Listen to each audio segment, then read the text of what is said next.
Yeah, this is sweat on my forehead right here. I had to go outside, uh, take care of the chickens, and it is hot out there.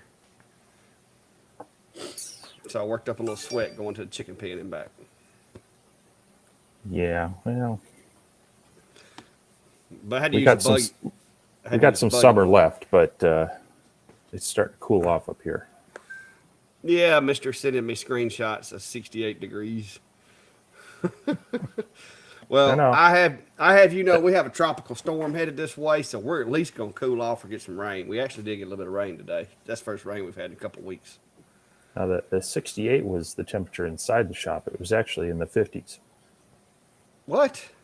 Yeah, How do you get 50 degrees up there already? That's just a rip. Yeah, you'd be Canada's regret. like just that way.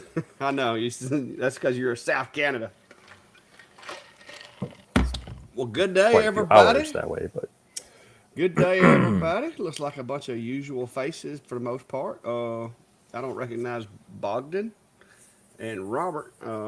Looks like they might be new, or either I just don't have a real good memory. Either way, no comment. yeah. I mean, very well could be, but I don't have a real good memory. Victor, hello. Chris, good day, mate. Yeah, that's right. I'm getting the lingo. Let's see. Norbert, Michael, Minnesota custom made.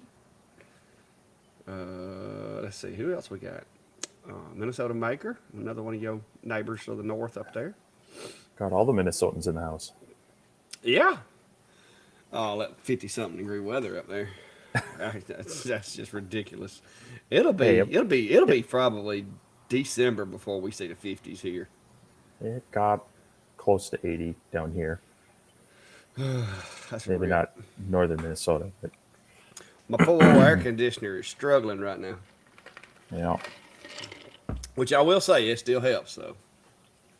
Oh, Norbert, got a question? What you got? Norbert's got questions. It must be something serious because he usually got the answers. well, I took advantage of the cool weekend and cleared a lot of things out of the shop. I had sold my old CNC machine back to the friend I bought it from, as a matter of fact. And so I decided with the 70-degree weather, that was the weekend to move it. So that's why I'm off in the corner here a little bit because I've been shuffling things out here.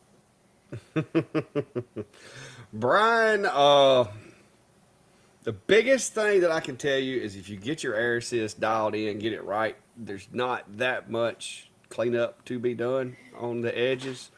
But for the most part, if you do want to clean them, I just take a dry piece of t-shirt rag, which is I buy them in like big bags at the hardware store, and just wipe it with that dry rag, and it'll get any of that soot off or whatever.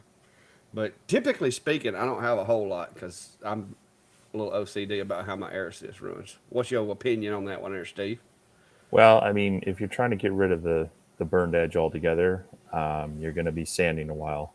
Um, I generally will try to get the point to where it's got just a nice caramelized edge, so there's not any actual, soot that's wiping off. But if there is, yeah, I'll take just a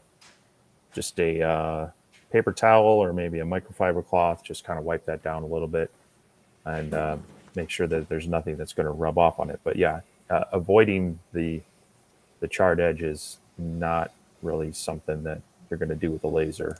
So you kind of got to work it into it, but you can minimize it as best you can. But it's good. It's going to be there. Yeah. See, that's it's hard to tell with this camera, but that's actually like a brown. It's not really black, and my hand's fairly clean, so I can rub those and just a little bit of soot, just a little bit right there. So the best bet is to try to minimize it on the front end, but I don't generally worry about it. If you're going to seal it or paint it, that'll cover up.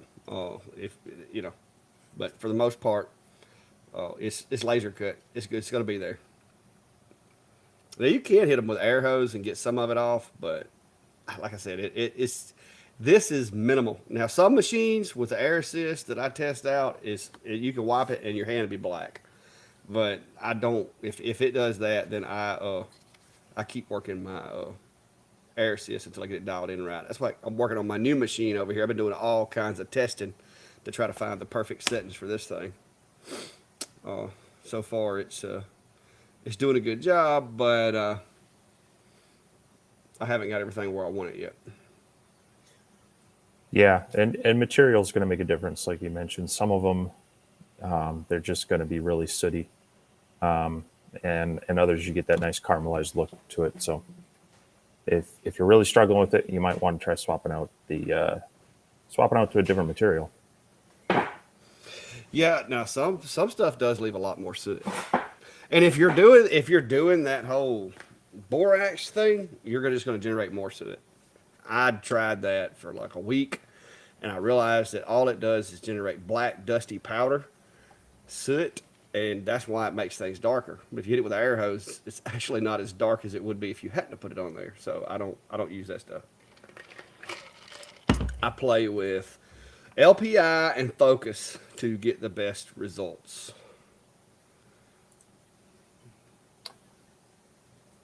You've been running a compressor with your air, so what do you think about that question? Well, generally speaking, at the regulator, the ones that I use, which they're not the most expensive regulators, so they're probably not the most precise. It's somewhere around 10 psi at the regulator. Now, depending on whether it's a 1/4 inch, 1/8 inch, whatever, of course, the dynamics are that past the regulator, there's going to be some variables. But typically speaking, somewhere around 10 at the regulator. But I will actually start a cut and sit there and adjust the regulator and tune it to where I bring it all the way up to where it's leaving a black, it's leaving a little bit of a burn. And then I'll dial it down slowly until I see all that burn go away, and I get that real clean line that looks like a hair laying on the piece of wood, and that's where I leave it. So that's what I've been doing with this machine since I put it in, is I'm tuning the air assist to get it just right. Because you don't want too much air, because then it blows everything everywhere. You want just enough to keep it clean and help it penetrate the wood a little bit better. That's how I do it. So yeah, if it's dropping and you're not getting enough airflow, then your compressor can't keep up with the CFM that you're asking it to deliver. So you're gonna step it up or check for any leaks. Maybe adjust your hosing. What size air compressor is it? Yeah, that'd be the question. And he's asking how to keep it up, but I didn't even read the whole question. My bad. Depending on what size air compressor you got, the volume of the tank, you're gonna have to have enough compression power and enough volume to maintain that pressure. 1 gallon. I've never used a 1 gallon compressor. Mine's like a 30 gallon. trying to think the smaller one I've used. You're gonna have to decrease your pressure if you're running through that much volume that your compressor can't keep up. Decrease the amount of air going to the machine, because volume and the how fast it can generate that pressure and how much volume of that pressure it can retain is definitely gonna affect how long it lasts. Yeah, I've got one of the it's like 1.8 to 2 gallon quiet compressors that I've run on my CO2, and I want to say that can at the regulator, it's showing about 20 psi constant where I run it at. So, and I don't think I have it wide open at that point, and that was running pretty well for that. I haven't tried that with any of my diodes yet, but 1 gallon, it might be, like you say, it's just doesn't have the volume to keep up. So, well, the way to get around that though is to double regulate it at the tank to however high it will let you regulate it to. If it's 120 psi max, then the compressor regulator should be set at 120 psi.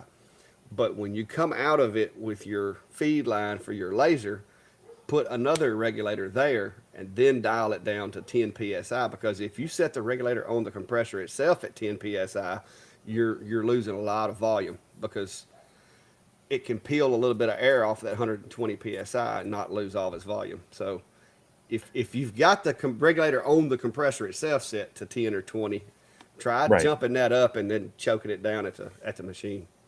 Well, a lot of them, and like mine has the tank pressure, and then it's got the line pressure. So I'm just talking about line pressure. Okay. So I didn't know how small it was. I know some of these little compressors, it's very, very, very basic. yeah, oh yeah. Well, mine has to have a 30 amp breaker to run, so it's not. I mean, it's made Uh, for sandblasting and painting. the if I was to replace mine, I think, and not wanting to go big scale like that, I would probably look at the California Air Tools 8 gallon. I know that one is going to be able to run a laser uh, air supply pretty well as pretty much any of your hobby workshop tools, garage workshop tools, short of, like, if you're running a impact driver kind of thing, or some of those might run out. But my 2 gallon works. But if it ever burns out or I get tired of it, that 8 gallon California Air Tools is kind of the one I'm going to look at, and that's about 220 to $250 when I've priced it out between stores and Amazon and such. So Yeah. Yeah, a 5 to 8, generally speaking, is a good size compressor for a shop. I mean, because nowadays, if you need an impact wrench, just get you a DeWalt hog ring. That's what I use. I don't use the only thing I use air compressor for now is my machines, airing up tires, and I do have pneumatic air wrenches, but it's easier just to use a battery operated yeah, nowadays. Uh, and my sandblaster, I do use my little handheld sandblaster with it. That's a decent roller right there, Minnesota, especially for like bigger things. Now, if you're doing tumblers, a Chuck's the way to go, but they're a lot pricier than the Diwali roller is. But that Diwali, I've still got mine up there, and it works. It works really well for doing, things that are longer than the roller is. All right, I think Norbert finally got his question together there. Oh, see, I don't do a whole lot of that, so I'll let you answer that question because typically, as long as mine's cutting 10 by 10s, I don't. I have found very few machines that I brought through here that needed calibrating. well, so the the question is if you're calibrating your X and Y based on the cut, then you got to remember that there's the kerf involved as well. So you kind of it's kind of one of those chicken and the egg things. Do you find out the kerf first, or do you do the calibration? Now, I would recommend you try to figure out what your kerf is, set up your square, but adjust for kerf, and then do your calibration. And then that's going to have less deviation as you get away from those sizes. And especially if you're trying to get interlocking slots, tabs, and like finger joints and such, you're definitely going to want to play with your kerf to make sure it's snug but not too tight and not too loose. So I would maybe reset, make sure you have your kerf sorted out, then add that into your file to do your calibration so that you're not calibrating including your kerf but having that be your offset. Hopefully that makes sense. Yeah. Well, I'm gonna put it to you this way: I make a lot of boxes for different stuff, and my go-to at theboxes.py, it'll automatically populate what is it, 0.01. I change it to 0.015, and it's just enough for me to take a rubber hammer, tap them together, and they don't come apart. And that's with the Atom Stacks, the Hers, the X Tools. I mean, that's always worked for me. I don't have a problem with Yeah, the and type. that's good. That'll help with the kerf unless you're having a calibration issue. Like Yeah, if you're off far enough that you're noticing that it needs to be adjusted, then you're gonna need to take that into account. So yeah, a lot of them are going to be, I think, zero point 0.1 millimeter for the diodes is kind of the default thing, because yeah. they're touting a 0.08 to zero point 0.1 beam. Now, generally, that's going to be split in half, so really you should only have to take half of that out. But I knew this question was going to come up tonight. I knew it was going to. Well, I'm going to have to go with Steve's traditional answer to most any question that he has asked. It depends. It depends what you're looking for in a laser. The only, I'm gonna be honest with you. If it was as big as the Acer V35, I would say yes. Yes, yes, and more yes, because it is a really good machine. I like everything about it. I like the automatic air assist, but they got everybody's stuck on this 400 by 420 thing, except for the Sculpt Fun S30 and longer, and of course, Acer. But I wish they had made if they'd have took that ASMR and made it 450 by 450 and put an extension kit out for it, hands down, it would have taken up permanent residency in my box over here. But there's always that I'm one of those people that I like the work area. I don't always use the work area. It's not something I have to have on a daily basis. But for those jobs that people say, hey, can you cut me out an 18-inch circle? Can you cut me out a 17-inch circle? It just, I really, that's a big selling point to me is the work size, the work bed size. But what do you think, Steve? Have you even dropped your video yet? You haven't, have No, you? no, I've been getting beat up by work the past couple weeks, so um, I haven't really, I really haven't had a chance to get caught up on things. But yeah, overall, I think it's a good balance between, um, it's got some of the features you like. It's got limit switches. It's got auto air. It's got a removable shroud, just snaps on and off with magnets. Um, and it has enough safety features that, and you can turn them on and off to be useful, but not in the way.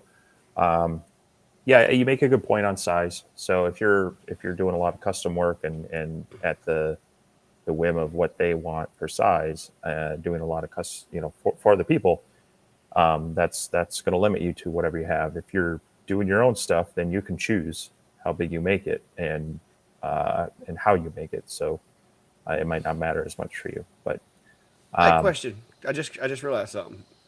Your P2 has a removable cover on the lens, or you got doesn't it it? confused with? Yeah, have you got it confused with the Algo? I think you got it confused with the Algo. Oh If it does, you got an upgraded version for the one I got. no, you're right. You're right. It that was you're right. That's a solid one, Yeah, um, with the flip down side instead of spring loader one. Yep. So yeah, that you know that can be a hindrance um, if you're doing small parts that could get in the way.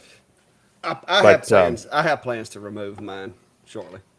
but the thing is, it in your published testing and my unpublished testing, it is a very hot 20-watt laser, 30, and you can tell how tired I am this week. 30. It's a 33 watt. It's a very hot laser. Um, I haven't I haven't done any kerf tests on it, okay, so I can't speak to that. But in your opinion, how do you feel its kerf is holding up with others? Is it Better than most. I haven't really checked to see if it's square or rectangular, but it's tight. Like on the speed and power tests I did, I had to knock some of the pieces out, not because they were not cut, but because it was so tight that they were yeah, jamming by the that's what I pressure of the was air noticing assist. too, because they weren't holding on by any little threads. They were just Yeah. So friction stuck in it's there. So it's a beast of a machine. The P10 or P what was it P1 that they sent us, that first one, the yeah, 10 the watt. P1. That thing cut like a 20 watt. So I wasn't surprised that this thing cut really good, but I was actually surprised at how well it cuts. And I'm gonna be honest with you, I got the V35 in the enclosure, and I was doing some speed testing. I'm a little hurt that the 35 watt is cutting not as well as the 33 watt P2. And y'all know I love my Acer machines. That's why I say if ASMR would make the machine 450 wide with an optional extension to get it out to around 850 or so, it would be a no-brainer in my opinion right at this point. and But and possibly it doesn't necessarily matter to a lot of people, but I know a lot of people get hung up on getting the build right and getting the laser assembled correctly. This thing, you pull the parts out, and the frame, rails, belts, they're all in there. You mount the module into the V slot, you hook up a couple cables, and you're good. yeah, So for a beginner, jumping into the ASMR P2, they're going to have you're going to have a hard time screwing up the build unless it came wrong from the factory. So Yeah, now I think there is a slight upcharge for it, for it being put together, but if you're not mechanically inclined or don't want to fool with it, it'd be I, worth it. no, Somebody was I telling think that's somebody commented on mine that they offer you can get basically the parts model, but it was $100 cheaper, is what somebody was saying. I haven't verified that. I don't. I wasn't aware of that. Is and That's maybe, what maybe that is true. somebody commented on one of my posts. I haven't Oh, went to okay. look You and know what? see. Yeah. So they've got the DIY version, and it's $100 more for the pre-assembled version. Yeah. Oh, well, okay. So for $100, if you're uncomfortable building it, Yeah. it comes all assembled pretty well. So Yeah, I mean when he says assembled, guys, you saw my video. Literally, you put the module on it and plug some stuff up and put some zip ties on there, and you don't really got to put many zip ties. So I mean, it would be a good one for somebody that has no patience with building them. But like I said, if you really want to get into the savings, you could do the full assembly. Da, da, da, da, da. All right. I'm looking for comments and concerns and questions.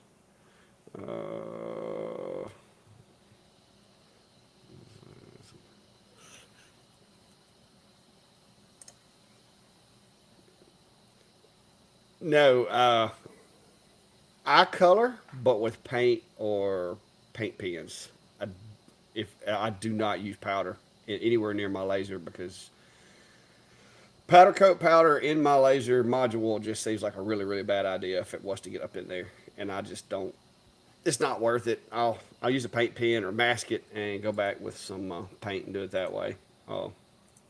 Because even the fans on most of these machines is enough to blow that powder coating everywhere.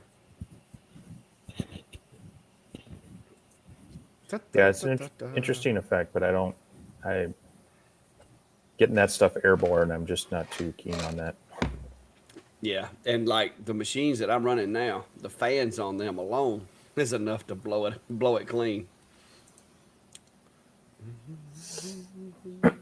Thoughts on the P20 being still a good laser? Oh, it's a great laser. It's hanging right there just in case this guy goes down. I can just swap it out with that one. The reason I got the V35, guys, is just because Acer wanted me to take a machine. They wanted me to take the L235 or 34 or 36, whatever it is. And I asked them if it had extensions, and they said no. And I told them I wouldn't be using it because the work area wasn't big enough for me. And so they're like, well, what about the V35? So we wound up coming to an agreement that I could get the V35, and then I went on Amazon, ordered me a set of extensions, and I literally took the V35 out of the box and just swapped the parts around so that when I put it together for the first time, it was an extended version. So I've got a set of brand new short rails over there if anybody needs them. But because I literally did not assemble it until the extension kit and everything showed up. So, but yeah, it's a good. The P20 is a good machine. If they would have took the new machine and just added automatic air assist to the P20, and maybe give it another 20 millimeters of workspace, that would have been an awesome upgrade. But that's the only bad thing I can say about the P20 and the V35 is I've started to get to where I'm really fond of automatic air, and you can't do that with these machines. Yeah. Yeah, out of all the more advanced features on some of the newer ones, that's what I'm liking the most. Even though I run it most of the time, just having it turn on and off, not having to flip a valve or hit a switch or turn a knob, it's just really nice. Now Well, I appreciate the newer ones. I do like the newer air assist pumps that are automatic. They also have adjustment. Some of them it's just on or off, and you're like, eh. There are times I like to dial it down, but. Well, see, my regulator for this enclosure is on the other end, which this enclosure is like 5 feet wide. So I have to get up, walk over there, turn it on, and then when the cut starts, if I'm working on something else, the air assist is just sitting there until I finally go around there and turn it off. So that's why I like it. Not to turn the air on necessarily, but to turn it off when it's done. That's just really, really convenient. And it keeps my air compressor from sitting there, firing up every so often and running. Oh, uh-oh, what happened? So Scope Fun has probably the largest extension in both directions for diode lasers. Uh-huh. Yep, I know like that you've one. played with the 600 by 600, but they do have a 900 by 905 by 935. I haven't used one yet. I do have a set of extension rails for a Scope Fun machine, but I haven't installed them on any of mine yet. My concern is they're 20 by 20 extrusions, and after a while, that's going to get there'll be some flex in them. Yeah, yeah, that's what's on this Ultra. I've got the S30 Ultra set up over here, and it's a good machine. That is a 500 by 500 honeycomb sitting there. And that's the S30 Ultra. And that little weird thing you see sticking out over the work area is Sculpt Fun's new light burn camera, which actually, Steve, it's actually pretty bad. It's pretty good. It bolts to the chassis. It's adaptable for other machines. I'm working on a video on it now. That's why I got everything set up. I built myself a little centering jig for the honeycomb, which needs some slight adjustments. As you can see, it pushed the honeycomb down a little further than I wanted it, but I'm going to run with it for right now. But yeah, I'm the same way with you. If it was 2040 extrusions, I would feel better about it. 2020, I mean, I guess there's only one way to find out, but that would be because this one here, in my opinion, is kind of pushing the limits because that thing's like I measured it earlier. It's like 750 wide and 750 long. So it's this one's a big machine, but yeah.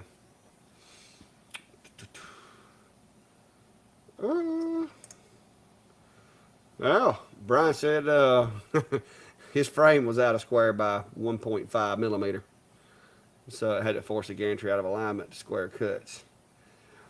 Yeah, that's why, Brian, if you see inside Enclosure Zilla, I have those little my jig brackets for the four corners of the feet.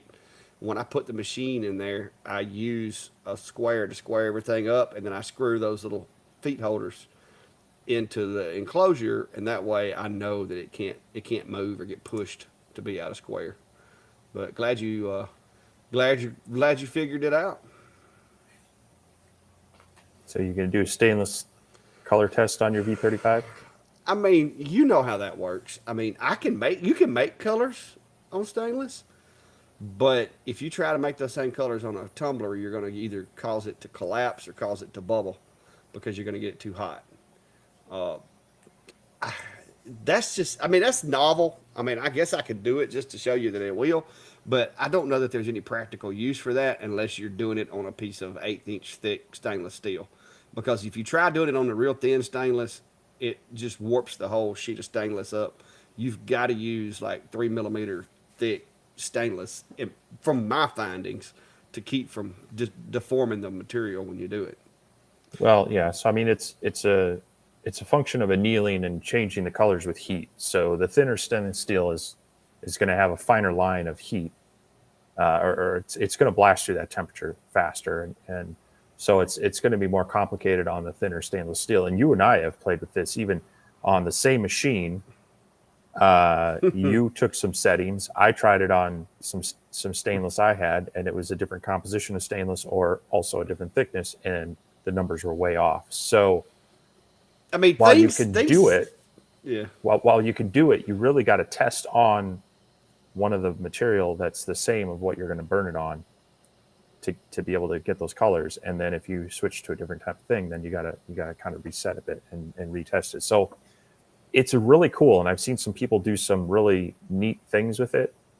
But unless you have a very consistent material that you can work with, it's a bit frustrating over time. So Yeah. Well, I will say this.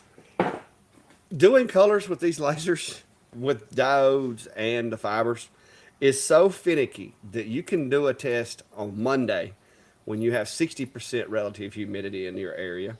And then you can do one on Friday when you have 40% relative humidity in your area and get two different results because the metal is going to keep the heat and heat up quicker. I mean, there's so many variables when it comes to that. Now, can it be done? Yes, it can be done. I mean, that's like every color of the rainbow right there. But I run the same power test on the opposite side and of the same piece, and I got every other color that wasn't in the rainbow. So it's very, very finicky. I mean, it's cool to be able to do it, and I don't know if you can really see this or not. I'm trying to get it where you can see it, but it's there's green, pink, gold, silver, blue. It's all in there, but it's like I said, it's hard. I set up a burn and I picked the colors that I wanted on the exact same blank 10 minutes after I did this and got totally different colors. So it's really finicky. Now, if you just want to get a color, yeah, you can do it. But being able to say exactly what color you're going to get is it's like a coin toss in my opinion. So yeah, Jack said it's hard to get color even with a MOPA. Like I said, I can get color. You just it's kind of like drawing out of a hat. You don't know what color you're going to get. It may be pink, it may be green, it may be red or it may be blue. So that's that's the deal with that. But it is cool if you just want to add some color to it. You don't care what color it is. All right, so have you played with living hinges at all? No, I don't.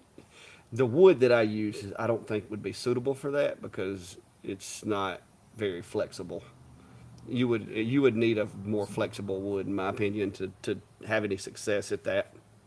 Um, I mean, it depends on a number of things. I've played around with it a lot with Baltic birch plywood, and so that's all pretty quality layered plywood, and usually just in the 3 mil or the 1/8 inch stuff.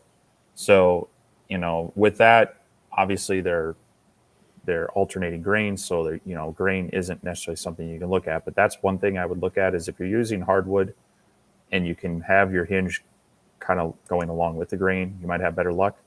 Otherwise, if you're using plywood, it's going to depend on what maybe what wood you're using. Maybe see if you can get a higher quality plywood and or maybe a lighter weight, like a light basswood or poplar ply. Try not to have any of the the MDF core or the fiber core as best you can. But if it's something that needs to be movable all the time, then that's going to be more of an issue. If it's something that just needs to be like curved into a piece and then it gets glued in position, you can also try wetting it down, and that'll make those fibers a little softer and more flexible. But as they dry, then they're gonna get brittle again. So hopefully that gives you some tips and helps. But it can be definitely some materials just don't play nice with it. Yeah, if you're wanting to bend plywood, go get yourself a cheap steam iron like you used to iron your clothes with, and you can take 1/8 inch, quarter inch plywood and hit it with that steam iron and get it nice and steamed up and bend it and then clamp it in that shape. It'll bend. Sometimes you can just bring it home from Home Depot and set it in the shop and do that. And it can also, you can play around with the separation, the thickness or the thinness in between your cuts, or the size of the cuts can also help add a little more flexibility to it. But yeah, I've had the best luck using 1/8 inch Baltic birch plywood with living hinges. So yeah.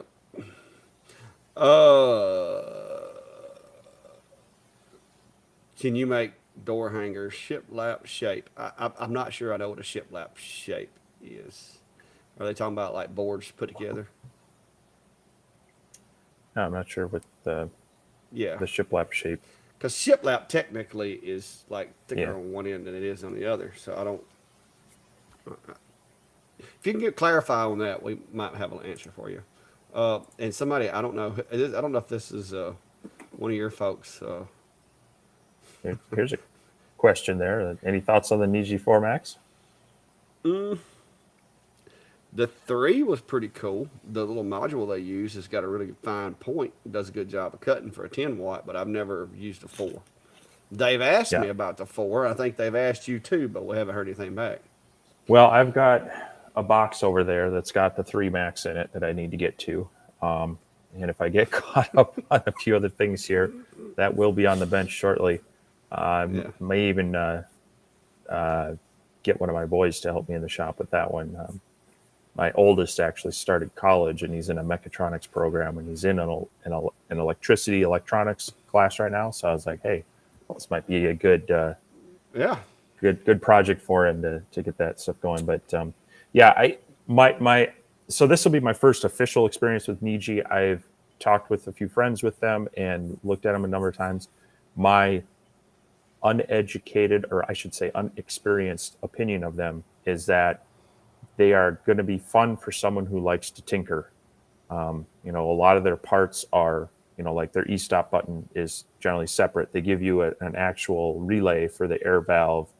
I believe you have a little more adjustability in the focus and such. So that's going to be interesting to play with. If you don't like playing with them and you want something that just, pop out of the box and it has wonderful, beautiful looks like Apple, you probably want to go more towards the Acer. Algo Laser, Acer, the X Tool line. So, Yeah. but like I say, I'll have my 3 Max out here in the next little while, and I'll be better able to speak to that as well as, if those flexible options are good, bad, or otherwise. All right, well, we'll go ahead and give you a tip for that 3 Max. Go ahead and cut you a piece of MDF or something to strap it to. If not, you're not going to like it because it was made to be built into an enclosure or built onto a spoil board. I mean, Sure. it is imperative that you bolt that thing to something to keep it square. This is something that I've dealt with a lot because of our changing humidity. It's okay. So there's no foolproof way because depending on the quality of the wood, how it was glued, how dry it was when it was glued, various variables in there. Some of them just come twisted like a propeller, and good luck. But if you can weight them down, and this is pretty much true of any wood, if you can kind of weight them down in your shop, let them sit and acclimate to your shop a bit while perfectly flattened out, that will help. If it's really bad, you can try spraying it down, get it a little wet, maybe steam it a little bit, then weight it down, let it dry, get it acclimated to your shop, and it generally helps. But again, that's going to depend a lot on the quality of the wood and your conditions. Now, all wood is porous. It's, a natural material. It will continue to absorb moisture and release stresses the more you work with it and play with it and mill it and change it. So even though you get your sheet flat, the minute you start cutting it, don't be surprised when your pieces start popping up because you're relieving some of those stresses that maybe weren't fully taken out. So it's unfortunate when it's shipped and you have no way of like going through, and picking it out yourself. But generally speaking, the stuff I've gotten, if it's got a little bit of a twist in it, I try to cut it down to size I need. I'll put it in a big stack. I'll put some weight on it and let it sit for a couple weeks. But hopefully you don't need it in that time. Well, I will tell you too, if you dry wood out too much, you can also have that effect too. So make sure you don't have it like sitting in the sun and near a window and it's drying more on one end than it is the other. Yeah. Because that'll make it twist like it'll look like a candy cane. LXX, judging by what you're saying in your comments, I'm gonna say that you need to go back and watch the video on the process because what is happening is you're trying to burn the item files prior to snapping the jig panel into the locking panel. You can't do that. That's a common mistake. People do it all the time. They think that they can cut the shape out, do the item shapes in there, and then snap it together. That's not how it works. You got to snap the interlocking panel first, snap a blank panel on there, put your items in there, and then cut them. And once you kind of get that in, in the way of doing it, you'll you'll be thankful you got it because it's really nice. But yeah, go back and watch one of my videos on how to use the jig kit. Just you can just go to my channel and search jig. But I promise you it works. So this is a question that comes up in various forms quite often. But why the preference over diodes over a CO2? Both of us have worked a lot with diodes this past year. I actually have 7 or 8 years experience with my CO2 laser before I even touched a diode laser. What changed my mind was when they started breaking out of that 2.5 and 5 watt range up into the 10, and now they've escalated up to you're seeing 48 watt and higher diodes, which makes them a little more practical for the types of things that I do. Now, originally, people really loved them because of their fine point engraving quality. The kerf and the beam is so much smaller focus point than a CO2. You could get more detail out of it, but you were also losing a lot of cutting power. Now, as this cutting power has gone up, the kerf has gone up a little bit, but it's still smaller than a CO2. And it's not apples to apples as far as a 40 watt diode to a 40 watt CO2 as far as what they can do. But if you're working with natural materials such as wood, it's pretty close, and you still have that finer kerf of the diode. That being said, they do tend to be slower. You've got that power, but they can't move it through as fast. So if you're getting into a production environment where you're duplicating, making a lot of the same things, and you can put them out on a sheet and batch them out, that's where a larger CO2 is definitely going to gain you some production in time, but at the cost of money and space. So you kind of start weighing out 2 or 3 diodes versus one larger CO2 machine, and it's with the quality and the power of the diodes kind of sneaking up, it's putting pressure on some of those lower end, smaller CO2 lasers as well. But that's my take on it. I have 2 CO2 lasers. I've got the small Monport K40. I've still got my 60 watt CO2 out here. I do use them both on occasion, but for kind of the one-off small crafty things and such, the diodes are just working so well, and the maintenance on them is so much less that I've just kind of gravitated towards them, and they're cheaper. So they also tend to have a easier break-in point for people getting started. So that's my long-winded answer to that. Well, I'll put it to you this way. Real estate is with me, real estate's a big thing. I've got a diode laser right here that has a 17, what is it? 17 and a half by 35 is what I run my sheets of plywood for this machine. If I'm out here doing a job and I've got a deadline and this machine fries and smoke comes out of the enclosure, it takes me 10 minutes to put the P20 back in there and get back to work. Now, I'm going to be a little slower than I was before, but I will be back at work. Same thing here. This machine fries, I pop it out, pop another one in there, and I'm back going. If I had a CO2 that was the size of a deep freeze, you don't have that option. I couldn't have 2 of them sitting around or 4 of them sitting around. And I also like to work on multiple jobs at one time. So just like last night, I was cranking out ink pens on this machine, and I was building the prototype for the jig kit for the Sculpt Fun there in the other machine. So, to me, yeah, people say, well, you could do it twice as fast if you had a CO2. Yeah, but I'd only have one CO2 for the money I've gotten, multiple lasers here. And what am I going to do while that CO2 is running? Just sit here and watch it? Well, with the way the setup is that I've got, I could have something going here. And even though it takes longer, I've got another job going over here. And if I'm really hard up, I can throw a machine on the table and have another job going over there.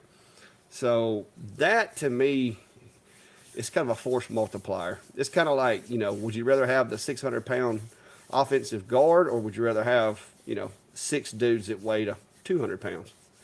So it's just which it's personal preference in my opinion.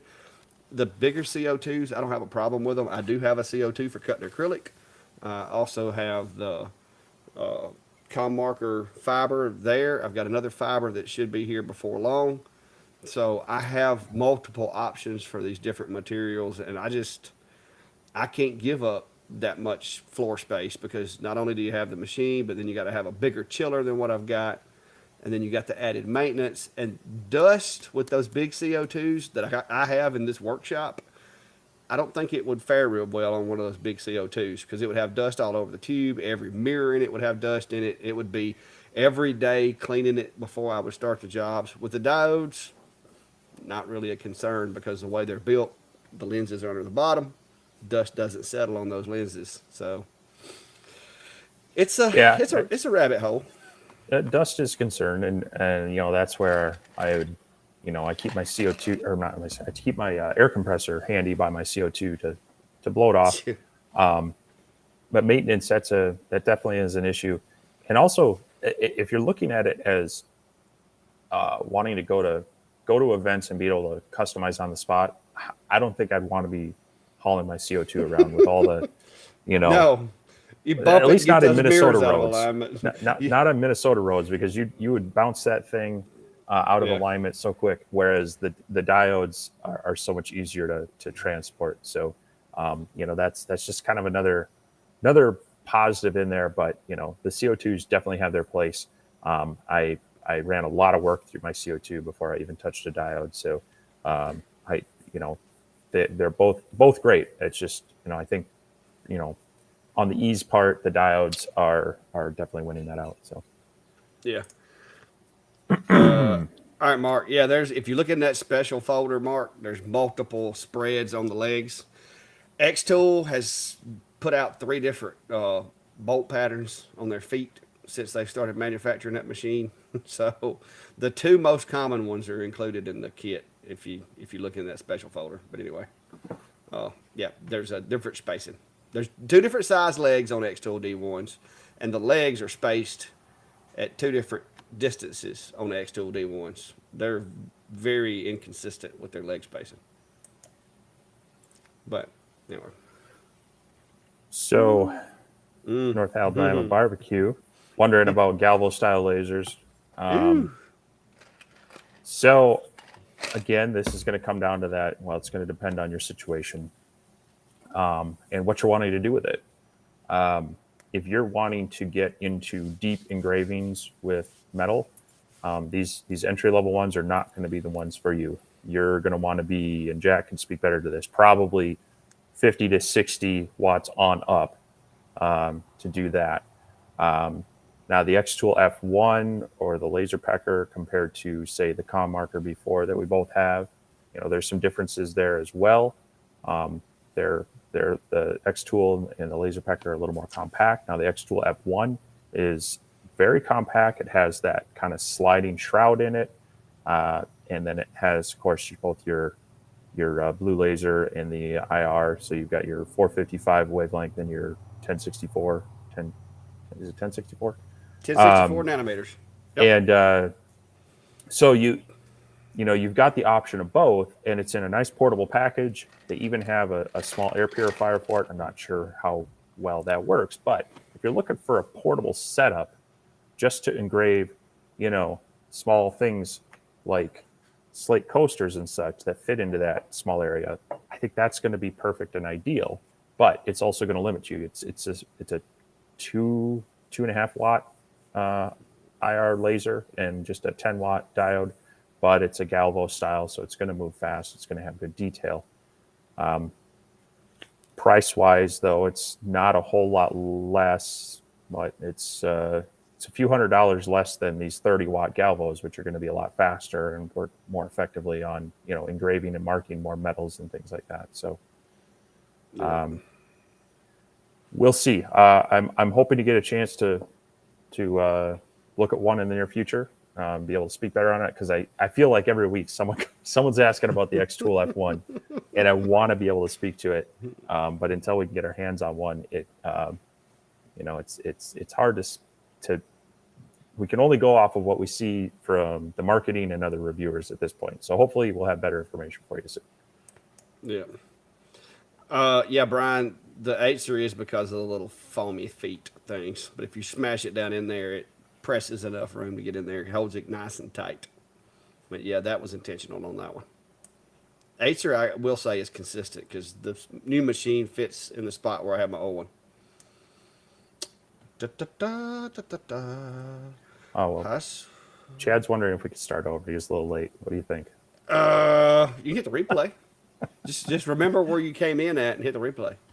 Yeah, yeah. If you ever miss one of these, and or just miss the banter, you can always go back and watch it on either channel, and check out what we said, so that you can come back and tell us how wrong we were next week on something we Oh yeah, somebody said while we were tired after 2 weeks of. Hey, I'm trying to correct you.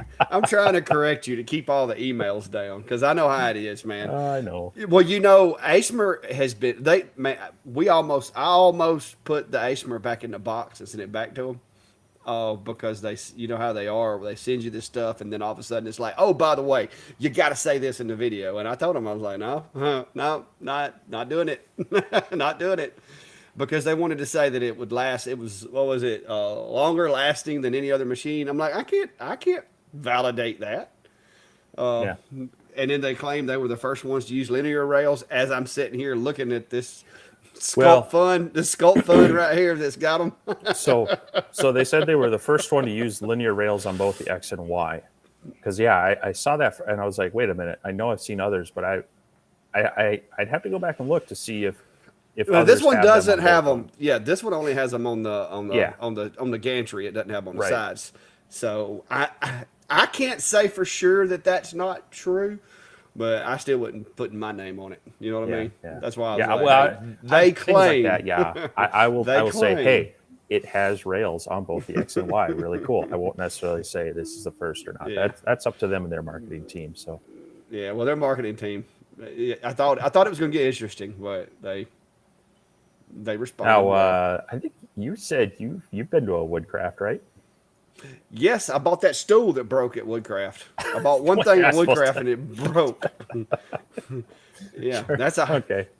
I will say this. After leaving Woodcraft and coming back home and looking at my wood stack over here and thinking back at how much wood I had let my friends walk in here and pick out and go, oh man, Yeah. that's a nice piece.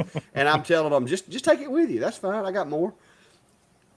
I gave away a lot of money because wood at Woodcraft is expensive.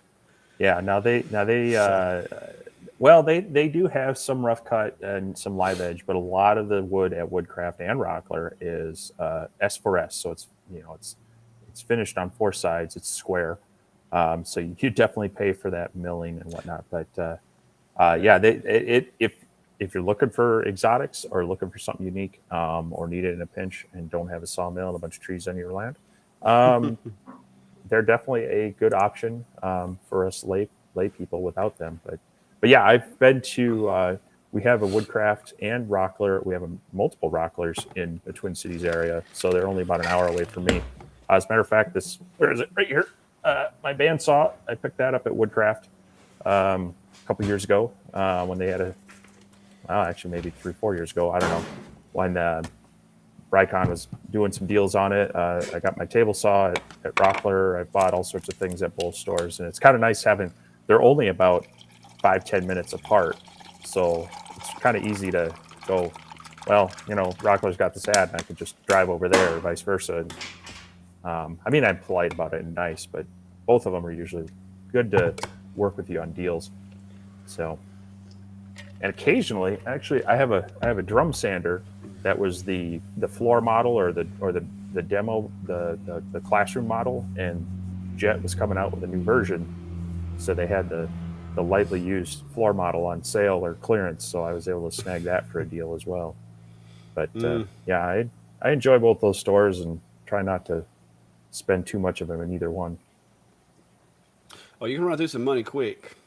Mm-hmm. Mark, the highest thing that I have heard tell of, and I have not laid my eyes on it yet, is one that is supposed to be a switchable, what was it, 10, 24, and 48? Wasn't that what it was? The one I know of is IKEA has the 24 and 48 switchable. I don't know. I may have heard of one that is 3. Yeah. So yeah, it'd be like 12, 24, 48. But yeah, generally it's going to be cutting your diodes in half, and then if they got 3, half again. But honestly, I've got the IKEA 2448 model, and I've run it in both 2448. I honestly don't know why I would ever switch it in 24. The spot size is not enough of a noticeable difference to lose the power. But that's just my experience with one of the switchable ones. But yeah, so as far as highest wattage, they're claiming 48, so that's running the diodes all at their max power. But what I keep threatening to buy one of those little optical meters. They're like they go up to 50 watts, I think. Yeah, but next year you won't be able to use it. Like 200 and some odd dollars just to be able to test your laser, your optical output of your laser. But yeah, but next year you won't be able to use it because if you remember, I predicted we would have 50-watt diode lasers before 2024.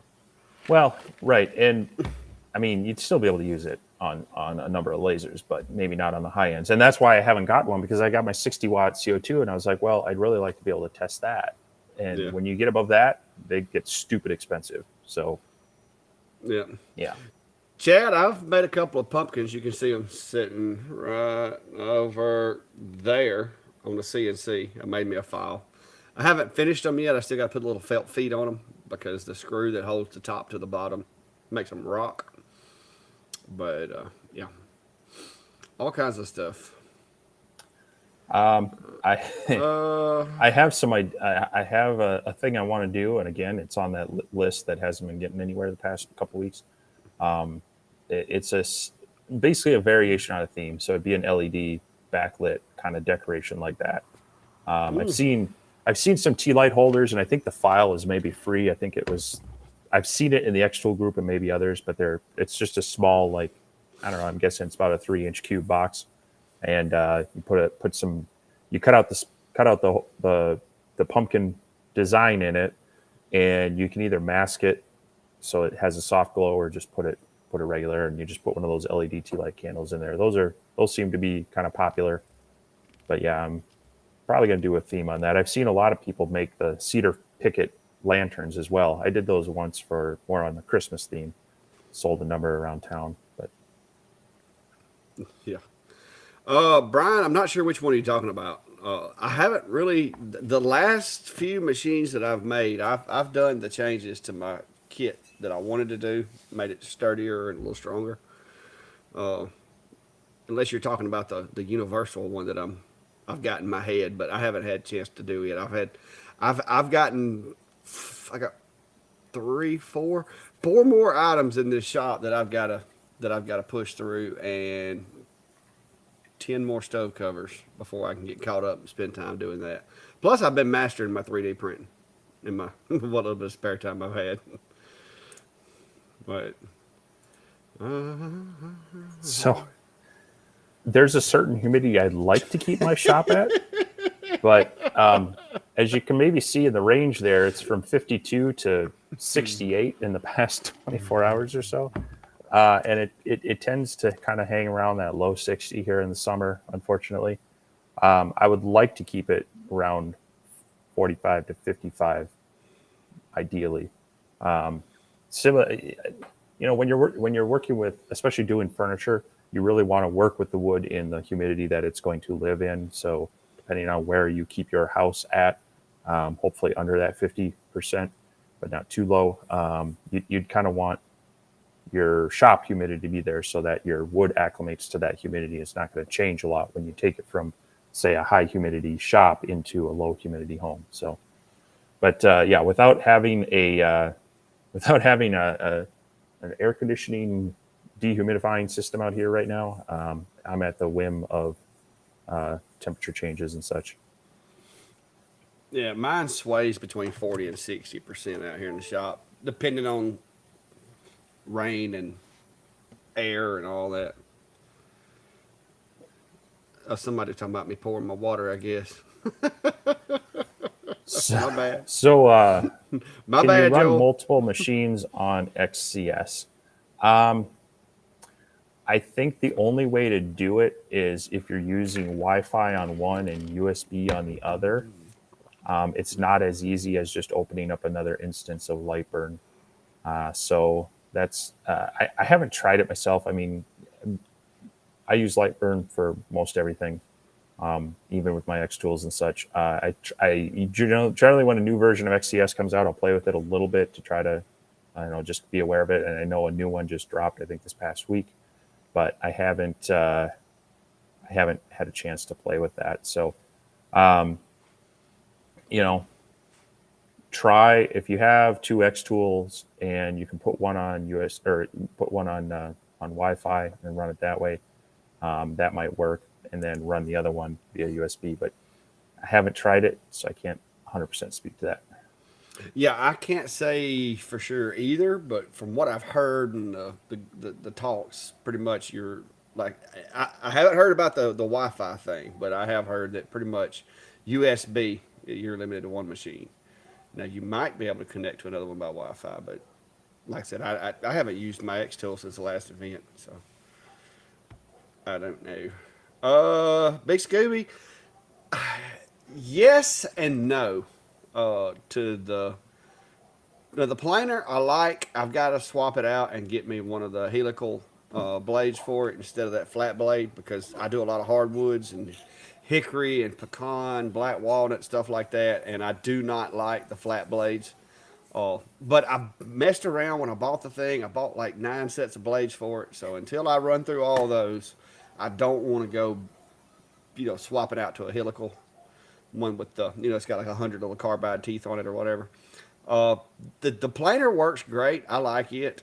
The table saw, I like it for what it is, but I really want a bigger table saw that will have more depth, a little bit more power, and a little bit bigger fence and everything. So I would really love to have a bigger table saw. Unfortunately, real estate wise, does not permit for me to have it right now. And so I'm making do with that until I get Clack Shack version 2. So So now you've anyway, got the 735X, 735. Which DeWalt planer do you have? don't make me lie. It's the 13-inch 2-speed. Hang on.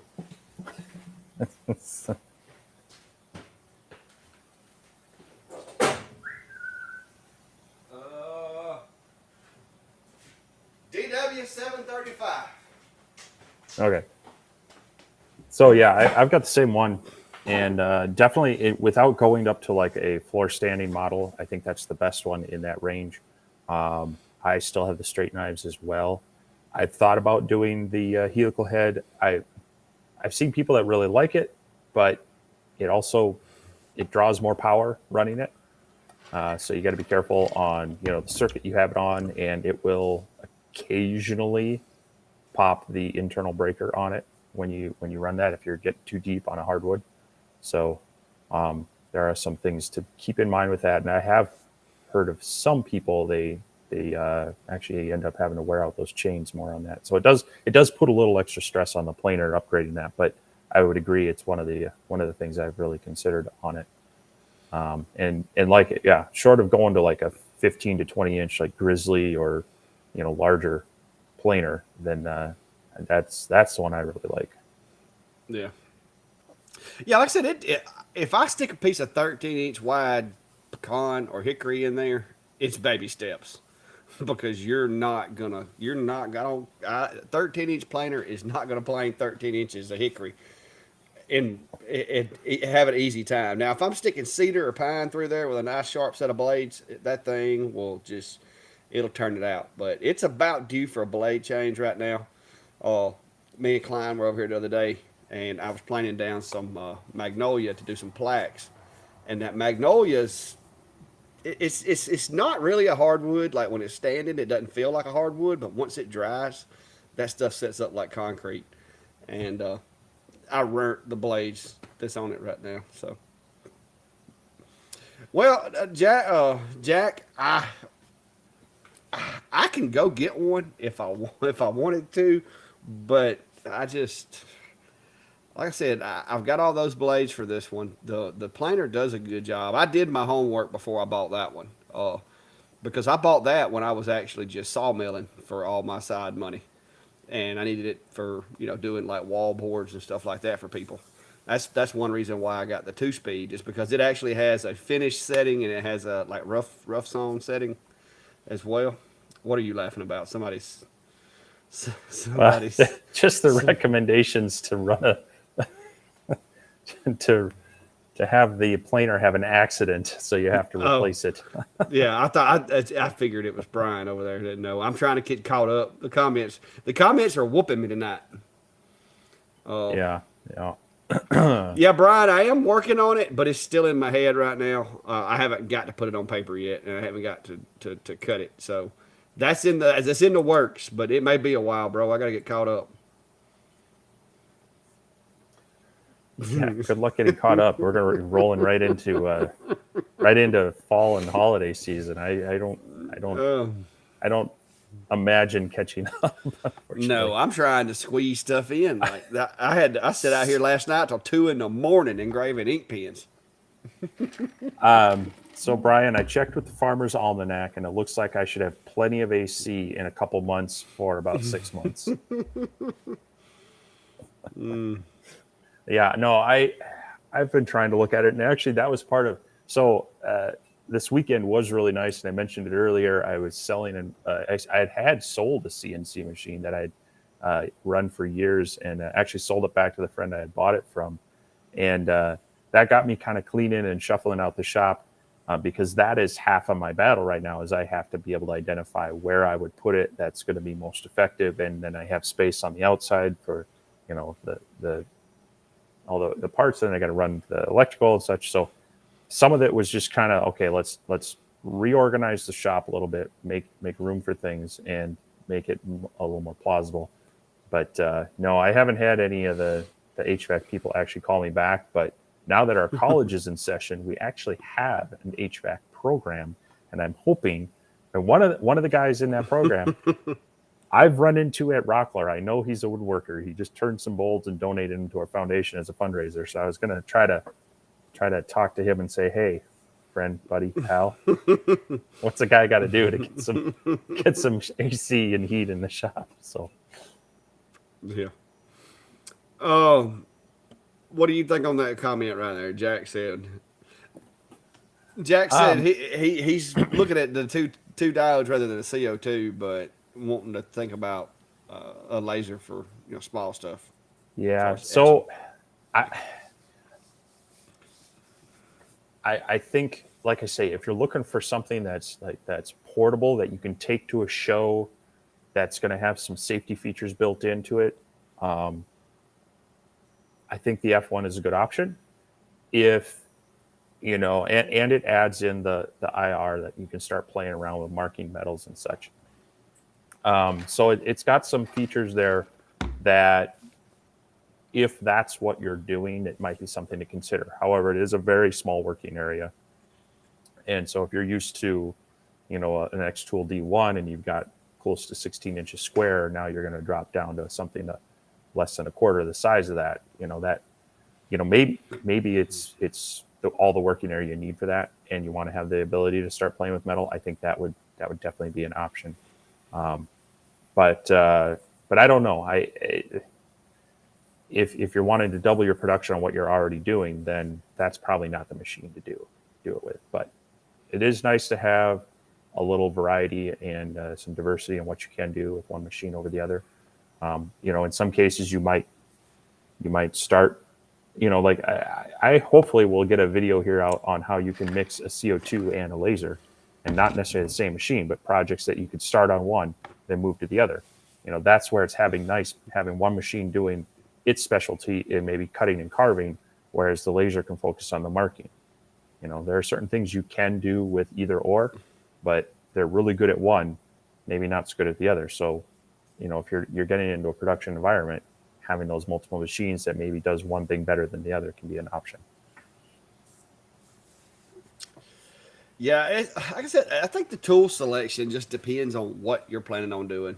I think this little F1 would probably be really good at like anodized dog tags and stuff like that. I think because the 10-watt diode would do a decent enough job on anodized aluminum, anodized stainless, and then you could switch to IR if it was regular stainless. But I'm just not so sure how quick a 2.5-watt 1064 is going to be. I'm anxious to. I'd be anxious to see it in like, and see somebody using it that's going to be honest with me about how long it took, not just fast forward. Right, right. So yeah, and Jack, you mentioned that they have that sliding conveyor thing for it. Much like their P2 has a conveyor, I think that's a cool option to have. I'm one of those I want to see it to believe it kind of people on how functional it really works. And so, yeah, it does expand the capability, but then you got to remember if you're using that at a show, then you got to have that shroud slid up a little ways, and now you're losing a little bit of your built-in protection. And that's when doing stuff like this at a show or in public, that's probably my number one concern. Is I don't want to have someone, from a liability standpoint, come up and say, you were operating your laser, it flashed me and, destroyed my eyes. And now, you owe me millions of dollars. Yeah. You don't want it to buy a set of eyes. Those ain't cheap. Yeah. But hey, as you mentioned, having it be portable, if that's something you're looking for, that's one thing that really intrigues me about this one. So, yeah, I think this is a first. We have somebody says they're from Japan. So that's awesome. I think you may be the very first person to be in our feed, at least that told us they were from Japan. But man, that's cool. I got to get me like a globe to where we could spin it, and like put a pin. I got to get one. Well, in the meantime, we could probably set up a Google Maps that's for like listener location, and people if they want to mark like the city or wherever they're from, they could. That'd be kind of interesting, and fun. See all the areas that people are at. Yeah, we could do that. Or somebody could write me a program where you could just put your latitude and longitude in a spreadsheet, and then the script would automatically generate the map, so nobody would that'd be easy to do too. Or they could just click a pin on Google Maps. Hello, Carl from Missouri. See, there's a lot of folks. Well, I guess Missouri's technically considered Midwest like you are, right? It seems like half the country is considered Midwest. I don't get it. Well, I mean, that's because they took the mid and the west and like combined them. Where does Midwest end on either spectrum? I mean, how is Ohio the Midwest? It's more east than a lot of states, but they're sometimes considered Midwest. Y'all do things different out there. Down here, we have a little designated area. So, yes, I don't know that there was 2,000 of them, but there was a lot. There's the box right there. Hang on. I think we both clicked on something, and now I'm confused with what you're answering. The pens. I will tell you that this is all this 4.5 millimeter Luan box with no glue wants. That thing is full. But yeah. Oh, I'm dropping pins. But yeah. Less full now. Yeah, it's probably close to 25 pounds of pins. I don't know how much an ink pen weighs, but you do the math. That's a lot of pins right there. So would now be a bad time to point out the spelling error on them? No, there's no spelling error. I checked that multiple times. Trust me.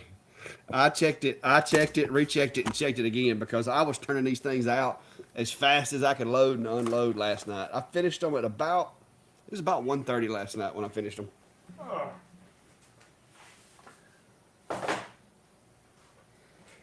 Whew. Yeah, that's a lot of pens. You don't think about how much ink pens weigh till you put that many in a box. So the IKEA K1, they have more like linear rods. So instead of the rail, it has a rod and then a circular bearing that it rides on in there. So Similar but different. And that's the same as the Acer. What the Acer L? What it is? The L2, V2. Everybody's putting different acronyms on them, but Acer? What? The yeah, Acer the L2. L2. Yeah, Yeah. both that and the IKEA K1 have the they're basically linear rods.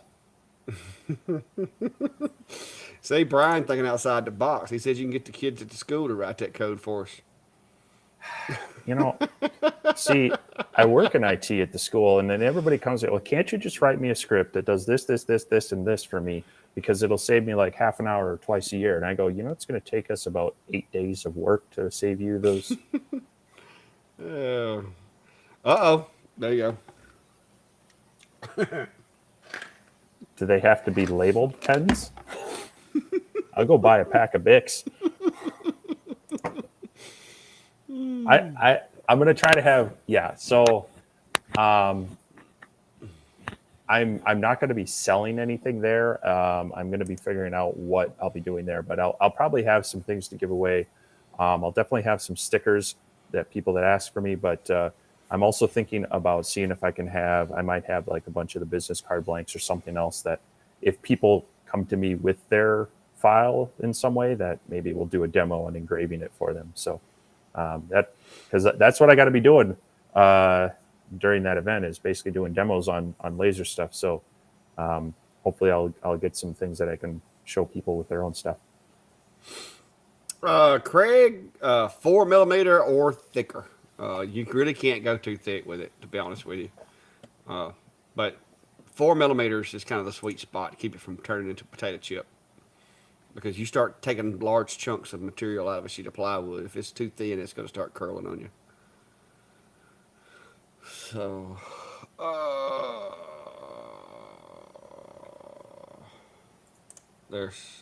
think we just clicked the same. Did we click the same one? No. Is that the one you meant to click on? Yeah. Okay. But somebody's doing the math for you. I thought you'd appreciate that. I do appreciate that, because I'm really tired this week and I don't want to try to math. I don't. Yeah. Yep. Hey, I don't even want to speak. I could tell because a while ago you said you could use the CO2 and a laser, and I'm like, CO2 is a laser, but I knew you meant CO2 and diode. But No, I just let it ride. The CNC and the laser. Yeah. No. Oh yeah, it's not going to compete with. Yeah, I saw Sam have one the other day on the F1. He's got one. Yeah, so Sam's got some really good videos. He's done them on the F1. He's been playing around with the P2, and he even pointed out, that was out of square, and he showed some non-factory endorsed ways to fix that. So Sam's one of those guys that I respect, and he creates some good content. And if he says it, I kind of trust him on it. So he did a nice one on trying to buy those slate coasters from Alibaba or one of those places, and kind of did the math on how many. Well, first off, it took him a few orders to even get what he was asking for, and then he kind of did the calculations on how many didn't pass his quality control. So if you haven't checked out Sam Craft on YouTube, definitely check him out. So yeah. West Cone, it's still here. It's around. Haven't had anything come up to where I needed to use it. It hasn't crawled away? No, it's somewhere. I think I moved it. I had it under the bottom here, but then I added some wood storage. I'm pretty sure it's in the attic right there. That's where all the stuff in boxes and some of my old laser boxes are. So I've still got it, but I just really haven't. Nothing's come up. I did have some firefighters ask me the other day about putting their logo in the middle of their muster room table. But they're only wanting it to be like 16-inch circle. So, matter of fact, that guy is probably going to end up doing it, because I've got that Lightburn camera configured to work with it and everything now too. So, probably just going to take the S30 and do that one, because it's really lightweight. That's the only benefit of that 2020 extrusion, is it's lightweight, very portable. I've got the jig built for it, and so I'll probably end up taking it over there and taping my jig to the table, marking the center, absolute coordinates or current position, and let it rock. But yeah, I agree, Brian. Math is hard. It's harder on some of us than others. Well, depending on what kind of machine you've got, Craig, you shouldn't have to do multiple passes on 1/4 inch unless you're doing. There's a couple of 1/4 inch materials out there you may have to do multiple passes on, but Yep. yeah, Sam seems like he's my kind of people. I haven't really met him or anything, but yeah, he does. He does seem like my kind of people.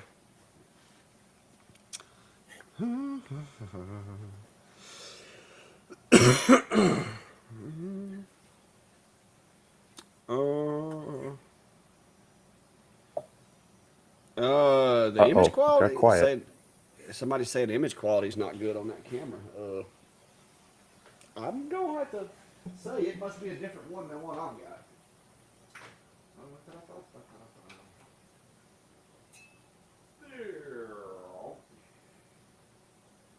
There we go. Let me fix that camera right there. That's what it looks like. It's twisted. I can rotate that. I can rotate it. Let's see, transform. Rotate 90 degrees clockwise. There you go. Is that better? That's what it looks like. It looks like just a piece of like 10 by 10 extrusion or 20 by 20 extrusion. But it actually does a really good job. Let me see if I can get it to pull up here.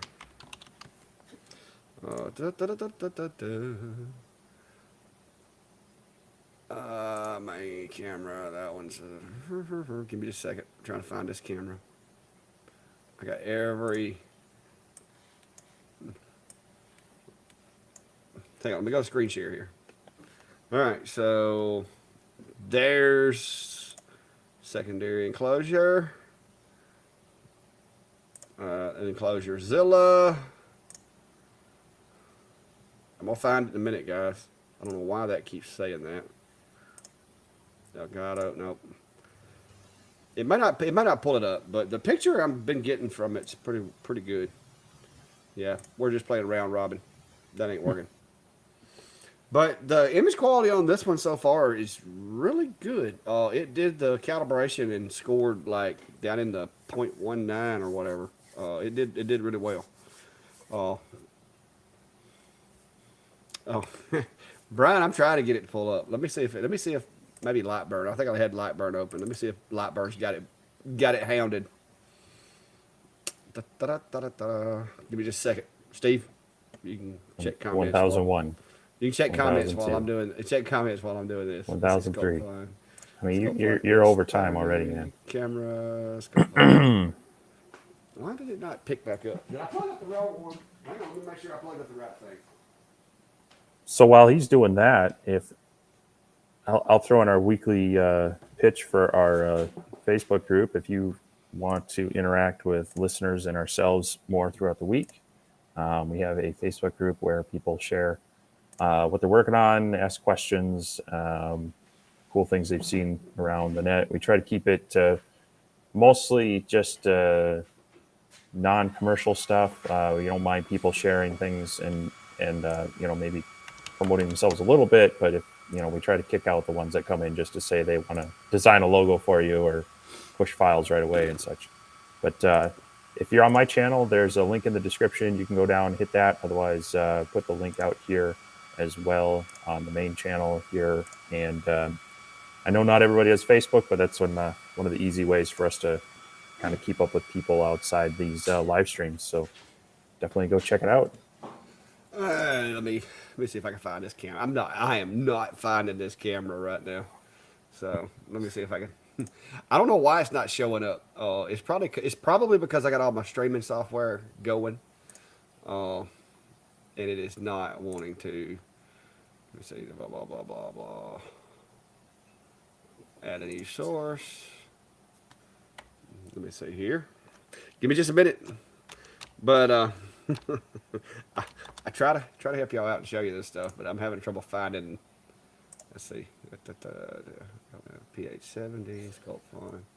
Yeah, Brian, those Oh, there design it a is. logo things, they get kind of ridiculous. So we try to keep an eye on those. And I was using I while I was cleaning out my shop this weekend, I posted a few tools for sale on Facebook Marketplace, and that usually brings out the scammers as well. And it's interesting to see. So one of the scam is they'll say, "Hey, I want to come pick up this up and buy it now. Uh, Please text me at whatever the number is." And it seems like Facebook has that as an auto mod kind of thing, because once that hits the chat, they kill it right away. And so it's good to see Facebook being proactive on that. Definitely if you do use Facebook Marketplace, be mindful there are scammers out there. They'll try to, use the tools with Facebook to communicate with them. When they try to get you to text them, and then sometimes they'll use that to send you like a Google authorization code and such to try to get in your accounts and such. So be mindful of all that. Matter of fact, one of the people that sent it to me, they had joined Facebook this month, and they had updated their profile photo 18 minutes before they sent me the message. So I was like, well, that looks Yeah, pretty suspicious. So I just, that's usually a giveaway. yeah, I always, on things like that, I tend to check the profile and see, does this at least look like a real person? Are they a member of a few groups or not? And luckily, I did have someone on one of the items. They were a legit person. They said, "Hey, is this available? When can I come meet you?" and such. And got it. Was able to get that sold and cleared out a piece of equipment for my shop that I didn't want to have to find a home for. So Okay. it can be useful, but you got to protect yourself. Yeah. Right. Apparently, my all my streaming software's got this camera where I can't get it linked in here. Uh, It's I'm gonna be doing a video on it the next few days, hopefully. But I'll get that out there. But yeah, it's something that I've got running, which is probably our streaming software has got it to where it will not let me select it on any other app. So we'll figure that out, y'all. There'll be a video, so just watch for the video on the Sculpt Fun camera. I don't forget what the model number is, but it's pretty interesting. It comes with a very versatile mounting capabilities, and it done a really good job earlier. The only problem I was having with the calibration was they sent, and I don't know why they do this. Every company does it. They print the little circles on glossy paper, and so if you have a light in the wrong spot, it whites out that portion of the pattern. So I had to dim the lights in here to to get it to take the picture in one of the different angles. Yeah. Okay. Well, did I miss anything? uh, Yep. Da-da. mostly, Yeah. mostly Y'all talking about Facebook getting chat. hacked? Y'all talking Yeah. about getting hacked? Yeah. So Robin has an interesting question. Laser enclosure, vents air outside being in the same room as water heater and furnace. Seems like I heard it can increase carbon monoxide. I'm going to say that's going to depend on your water heater and your furnace. If you have the newer style that are direct vent, where it's pulling air in from the outside and venting it out, rather than kind of going up through like a chimney, probably not the case, because those tend to be kind of a closed loop combustion, drawing that air in from the outside and then pumping it outside. There's not really a chance for it to intermix.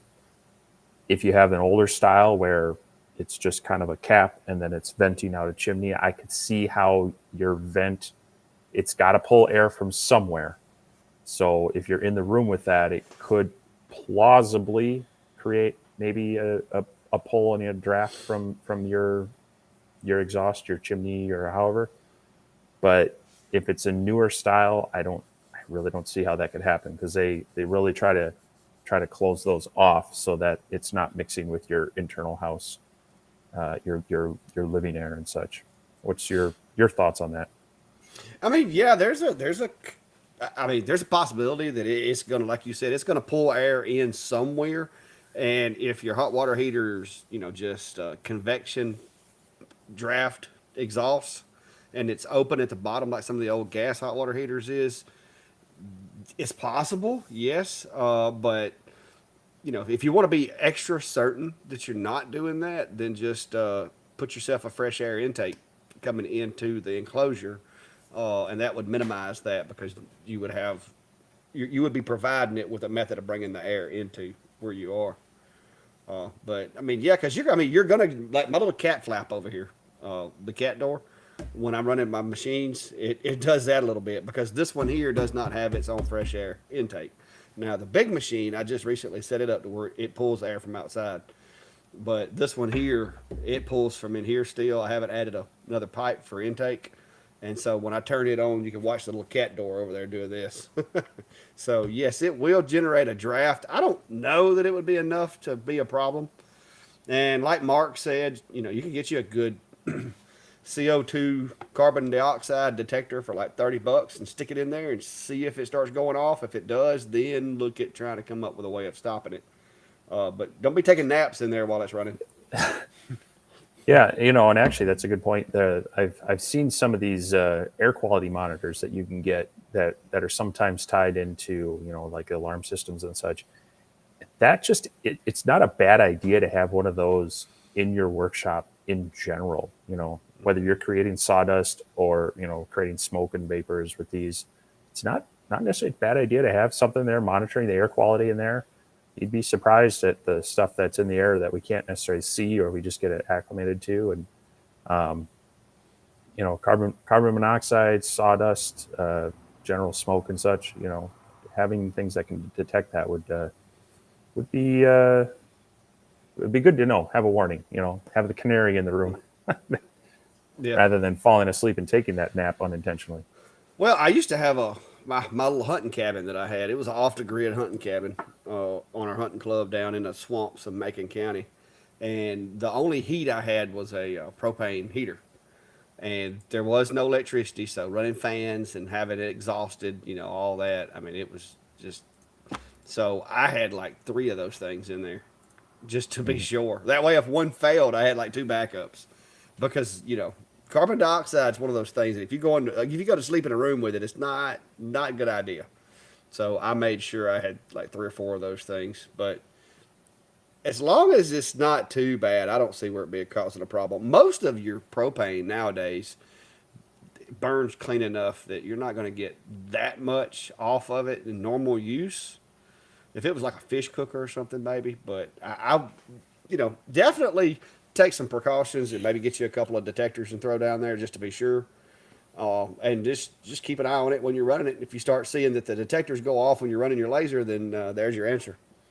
You definitely need to look into either boxing it up to where it won't pull the air or putting a fresh air intake in.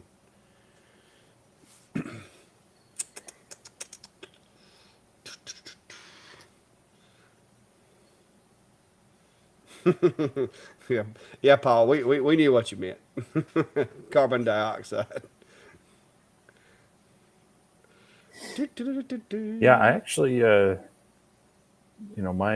my basement shop is, I've got the furnace and the water heater just on the outside of that. I do have a door there, and I do have a vent for the house heating and cooling system to dump into there as well. So, I don't have a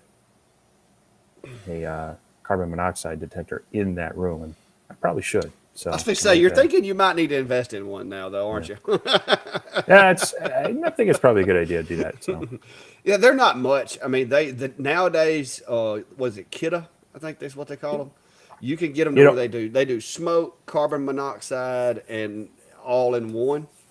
That are pretty cheap. And like I said, you buy them and they got like a 7-year battery life.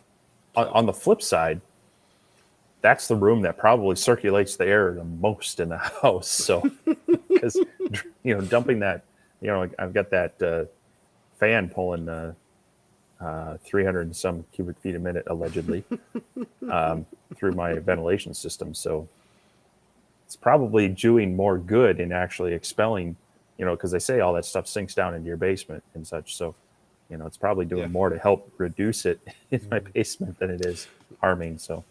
Yeah, as long as it's moving enough air, I mean, I don't think that it's going to be a big thing. Like I said, just because something's toxic don't mean that you can't handle a little of it. It's when those parts per million get to a certain threshold that bad things happen. So a little bit's not going to hurt you, but you start getting headaches or feeling lightheaded. You may want to go to an area with good ventilation and look at doing something about it. But anyways, all right, guys. If you hadn't already, Steve told y'all, but go hit the like, follow, subscribe, all that good stuff. And I'm trying something a little different tonight. I don't know if it's working or not, but I'm supposedly streaming to what you say it's called now. It's not Twitter anymore. X. Yeah, X. Yeah. Yeah, whatever. Because I had an account that I'd never used, and so I just tied it in. Figured what the heck, somebody might want to use it. If one of our methods goes down, I'll have that one. So we'll I see don't, what happens with that. I don't know. I'll have to look you up on X. Yeah, I don't know. Like I said, I don't do a whole lot with it, but I figured what the heck, somebody might like it. But now if you do the Clack Shack now, there's somebody at some high school got they they got the name for some reason, so I didn't beat them to that one. But you'll have to just go in there and do some searching. Mine's like Yeah. the underscore Clack Shack. Well, I'm technically there on Twitter or X, whatever you call it, and no one had my name, so it's just Vintari. So Well, you wouldn't think anybody'd have the Clack Shack, but apparently it's pretty. Oh, and it actually is streaming live. I just found that out. No, nobody's watching. Like zero, goose egg. But hey, to be expected. Question right there. Uh-oh.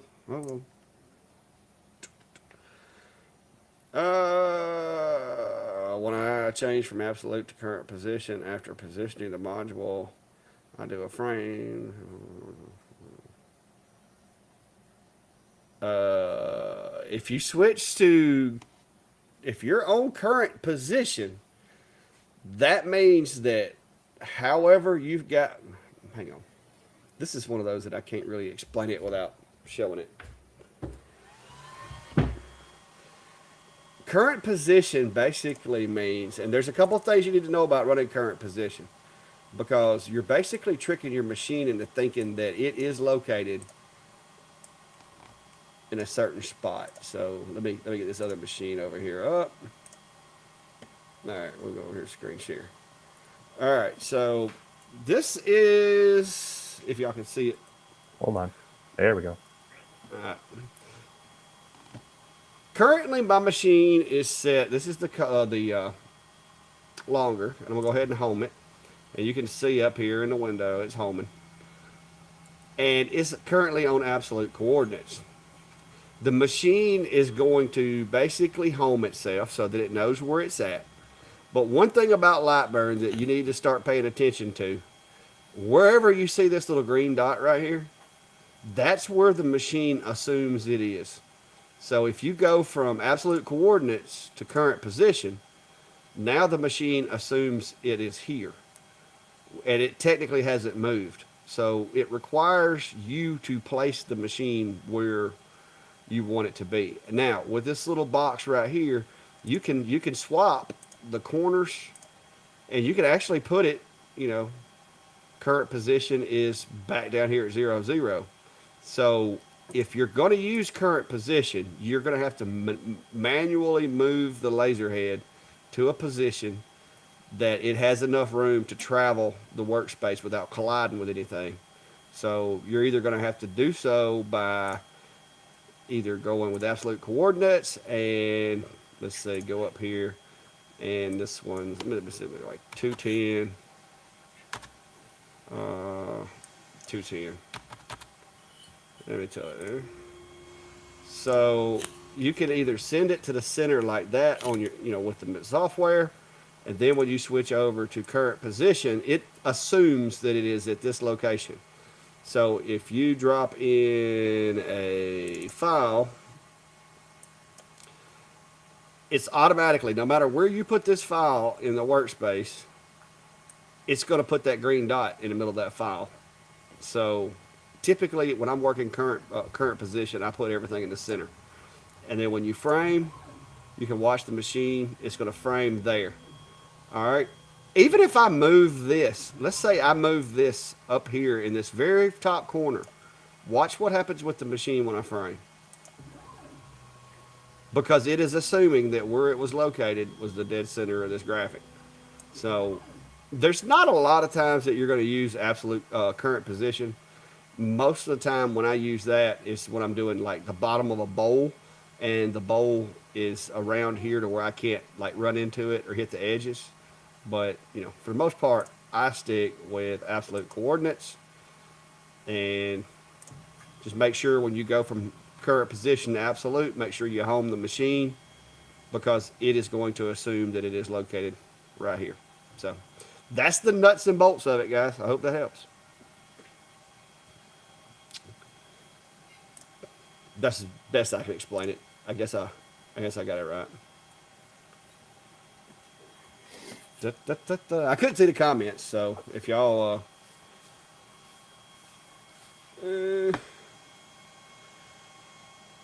well, Jack, if you've got multiple graphics, it's going to put the current position in between them, depending on which part of that little dice you selected.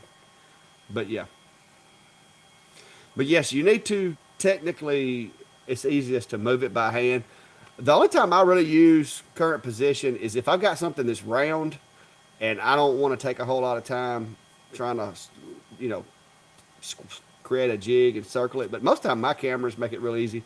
But you mark the center, move the laser over, hit laser fire, put the blue dot on top of the center of the material, hit current position, and as long as it's not too big, then you're good. But yeah. Yeah, watch that little green dot, Tom, because that's where the machine assumes it is. That green dot makes all the difference in the world. It usually gets me when I go from rotary to no rotary because I switch from current position back to absolute, and I forget to switch it. But anyway, let me turn this machine off. Longer is not quiet. No, it's not.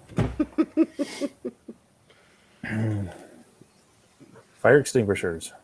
I have 3 levels of fire extinguishers. Level 1. So far, in 2 years of laser engraving, I've never made it past level 1. This is level 1. This is an old Windex bottle with some nice tap water in it. And this is usually what I have to do. That's usually all it takes. And that's usually when I'm doing something I probably shouldn't have been doing to start with. Yeah, that's. I have just a little spritzer or a spray bottle like that with some water in it, and that's all I've ever really had to use. I do tend to have other fire extinguishers available in my shop as well. If you're really concerned with damaging it, then definitely you would need to look at a CO2 type of extinguisher, but they're very expensive. And if you're at that point, I'm going to be more concerned of saving my shop or my house more than am I damaging the laser. So, know what you're engraving, know that it's safe and is hopefully not, explosively flammable. Have a little spritz bottle there for when things flare up.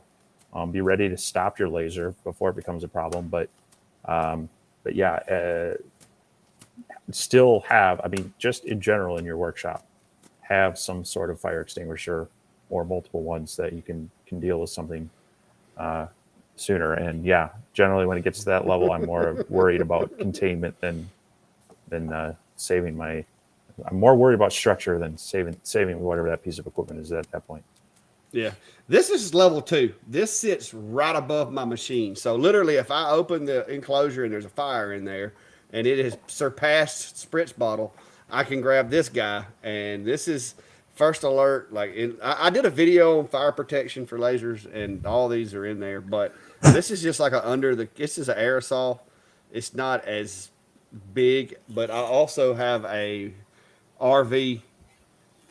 marine RV fire extinguisher right beside the door as you come in the shop. That way, if it's gotten really bad, you go straight to code 3. Yeah, I have one of these. It's just inside the door. It's actually right next to my electrical panel. I have one that's usually sits near one of my lasers and such. And yeah, these are the dry chemical. They're going to make a mess. You're probably not going to be reusing your machine right away, if at all.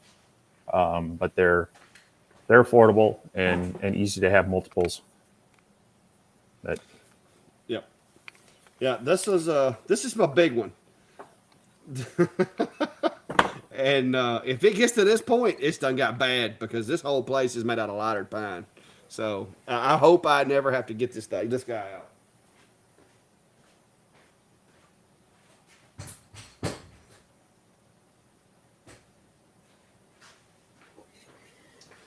Best practices: don't leave your machine alone, and if you do, uh, leave it alone. Don't leave it alone for very long, and make sure you're just not going too slow.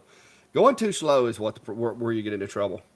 I mean, I've the few times that I have started fires, it was because I was going way too slow for the material that I was engraving.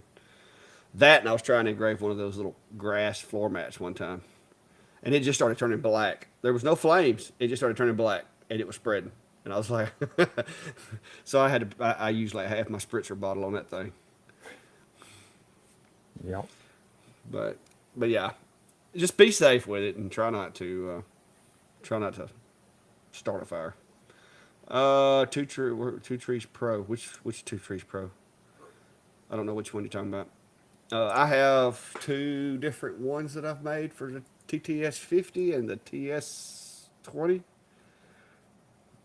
You'd have to look.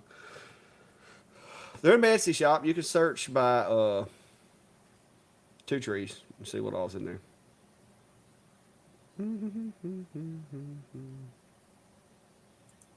Okay. All right. It's got quiet, y'all. You're gonna put me to sleep. I'm gonna have to get some more water, and then somebody's gonna go to the bathroom.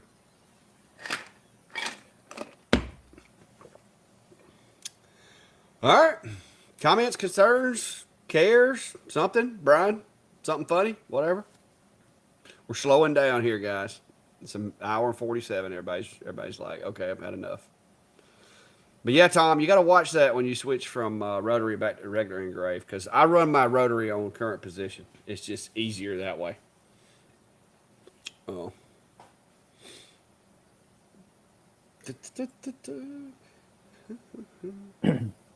So yeah, Paul.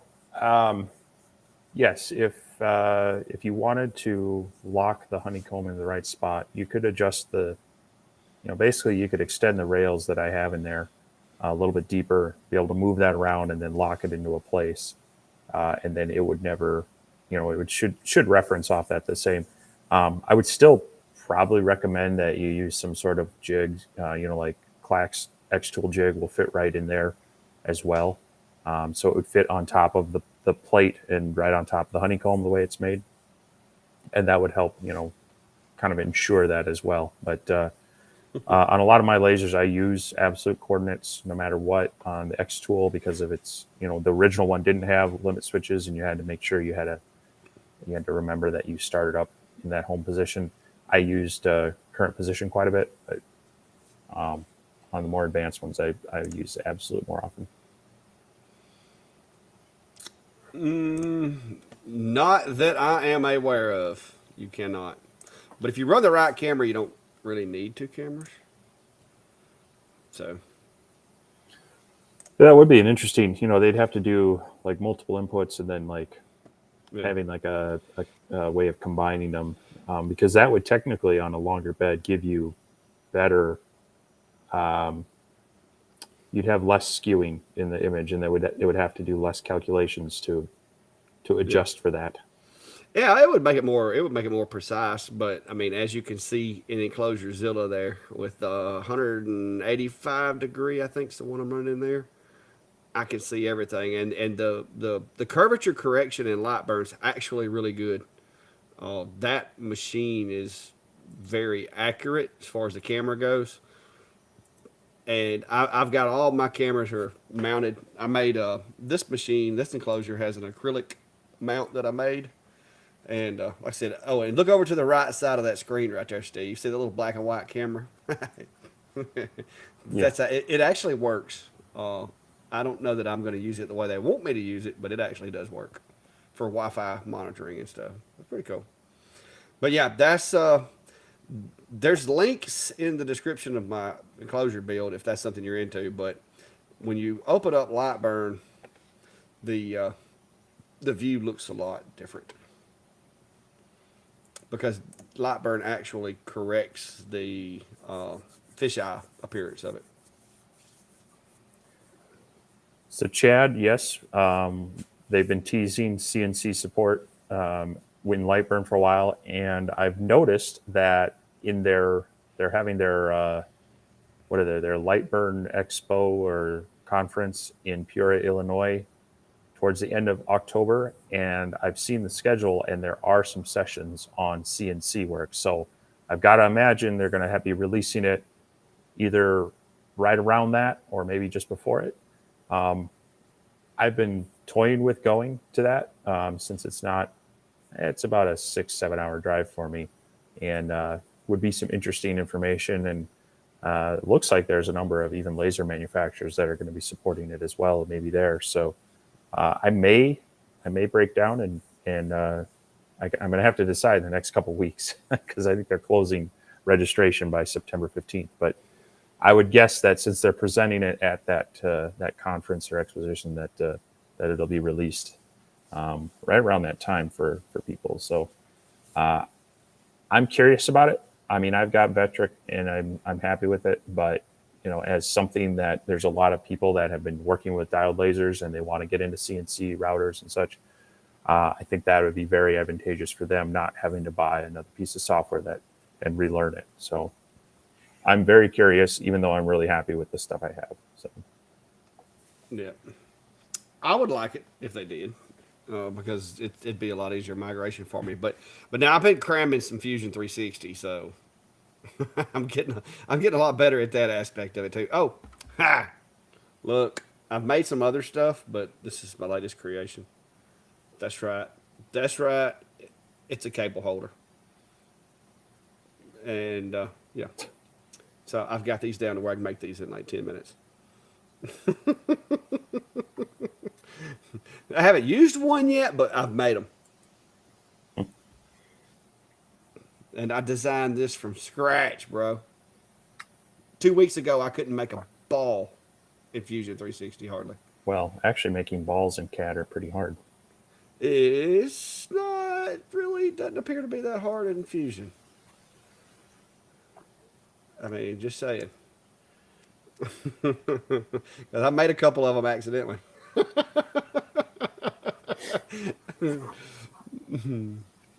But uh, but yeah, I'm There's a getting question for you on there. your display video. The little dog one. I never did put it in the shop, did I? I mean, I can. It was a really simple file. I didn't think there'd be a high demand for it, so I didn't bother with putting it out there. But I mean, I guess I could. I could just do like the Christmas tree one because people have asked me about the Christmas tree one. I could do like a little pack of just displays. That would make me feel a little better about it because I'm afraid it'll just sit there and take up space.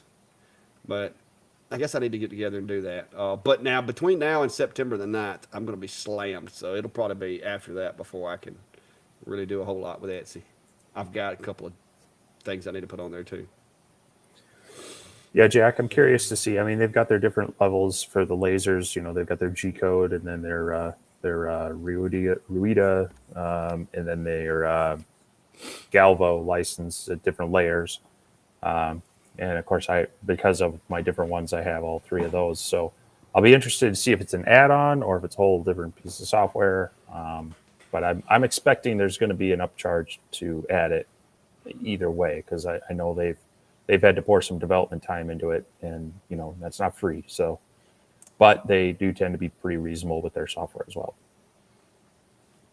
Yeah, I think it was, what was it, $30 add-on for Galvos? I thought that was more than that, wasn't it? Like 90. I don't remember. It was an additional license. I do know that.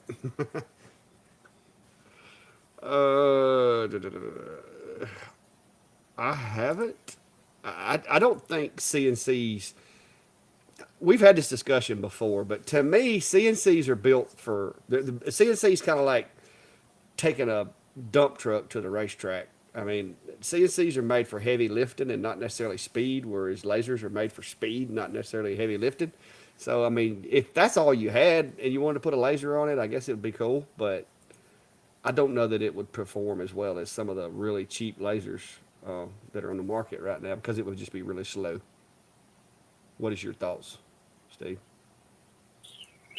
Sorry, I was double checking the price on that. It is $90 upcharge. Is it? Really? So yeah, the JTech 24 watt is basically a diode laser, and they've made it for various CNC machines and such. My thing on it is I like to have my machine separate because, as you mentioned, CNC is made for plowing through heavy, thick material. It's got to have more torque and more rigidity, and therefore you lose speed. The lasers tend to be lighter weight and able to move faster. That's why you can't necessarily put a milling head on our diode lasers and expect it to be able to work as a CNC router. So if all you have is the space for your CNC machine, you want to add a laser to it, by all means, it's a good way to add engraving and such. But there's always a trade-off. Anytime you have these multi, it's the whole jack of all trades, master of none kind of scenario. Is you're giving up something to be able to have that flexibility. Now, the whole part of that is that if that's all you have, it might be better to have a jack of all trades that can do a little bit of everything versus only having one that can do specialty things. But it's been an option for a while. But for me, I like having the separate machines. Yeah, and it's not that I have found that it's not that hard to go from a CNC file over into Lightburn or from Lightburn to a CNC file. So if it's one of those projects you want to do both, as long as you're good at framing, is very doable. I think I've had pretty good luck with it so far. Because I've done a lot of projects where I cut the inch and a half wood on the CNC and then bring it into the laser enclosure and engrave it. Ooh. Not sure whose video they're talking about here.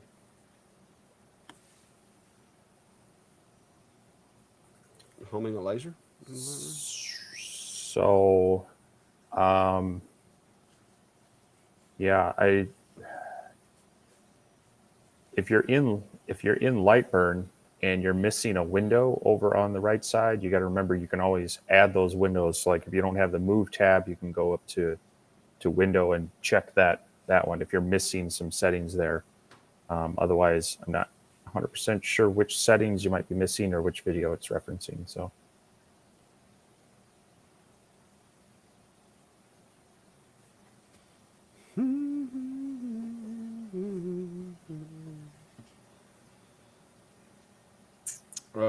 He said it's 150 watt full spectrum CO2. I missed something. So there may be some, if you're using the full spectrum and it's the Ruida based ones, it will have some different settings than say some of the diode G codes type ones. So. Oh, I think he's talking about setting the return to location. Wait a minute. So that should be in the device settings, but I haven't looked. I'd have to see if it's. It's still there. Because I just set up the new P25. It's right here. Let me get this graphic out of her. But yeah, just got to go to edit and go to device settings. And the return to location is right here. Now with this is with the longer, I've got it set to 2 and 435 just to keep it away from the rails. But yeah, you just got to go over here to tools, or edit, device settings, and it's right here. So that's where you set the return to location for a burn. There you go. But if your settings don't look like mine, you may be running a different version or on a different operating system, or like Steve said, you may have some of the tabs hidden. Oh, Steve, where'd you go? Still here. Blind, there's no fire button anymore. Yeah, you got to, Paul, you got to turn that on too. You got to go over there and enable laser fire. It's right above the X1, the return to location. There's a button or a switch that you've got to turn on to enable the fire button. What's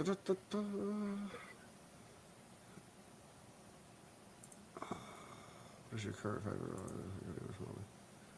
Ooh, see, we done had this conversation once.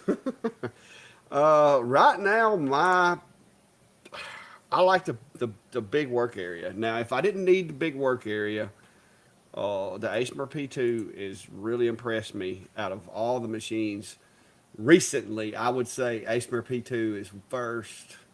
Algo is second, but it's only a 20 watt. So if it was a 30, it might be a little more, level playing field. But they still don't have the work area that I like to have, and so I'm still running my. I just put in the V35 Acer here, and right now I'm running the longer B1 over here because it has a massive work area. The longer B1 30 watts, so far it's proven to be a really good, well-rounded machine once you upgrade their air assist. They dropped the ball on the air assist, but that's easy enough fix. So I just went and checked, and on a Ruida device, like his probably is, they don't have that option under device settings for the end of the job. Go to specific coordinates. So that is one because interesting difference. It's not a GRBL controller. It's Ruida. Okay, yeah, that definitely would make a difference.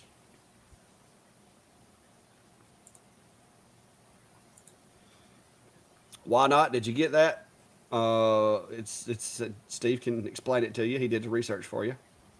Well, I'm not sure why they don't have it there. Because they're still using absolute coordinates and such, but Lightburn doesn't have that option in for their Ruida based lasers. So unfortunately, it's not there. Yeah, it's probably got something to do with the controller doesn't have the circuitry to perform those functions or whatever. Oh, I would imagine because you would think if it could, they would make it do it. Yeah, again, I mean, it's got the homing buttons and it should be working off of a coordinate system from there. So I'm not sure why it doesn't have it. So I tell you one thing that I learned about the Galvo version that I wish the regular version has is the Galvo has that audible where it plays a sound to let you know your burn's done. I wish that worked for diodes. And if it does, I haven't figured out how to make it work yet, but it works on my Galvo. Like when it finishes, it'll be like, but it will not do it on my diodes. And you would think that'd be easy enough for them to add.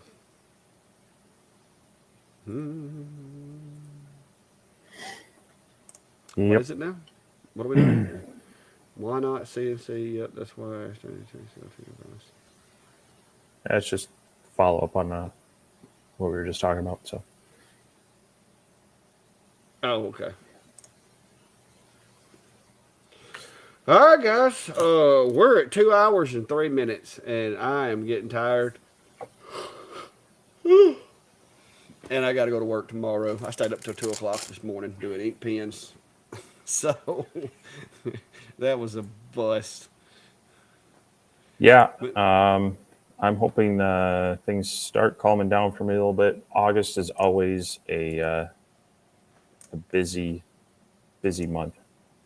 And so we'll hopefully get more done. And I believe I have a 4-day weekend coming up.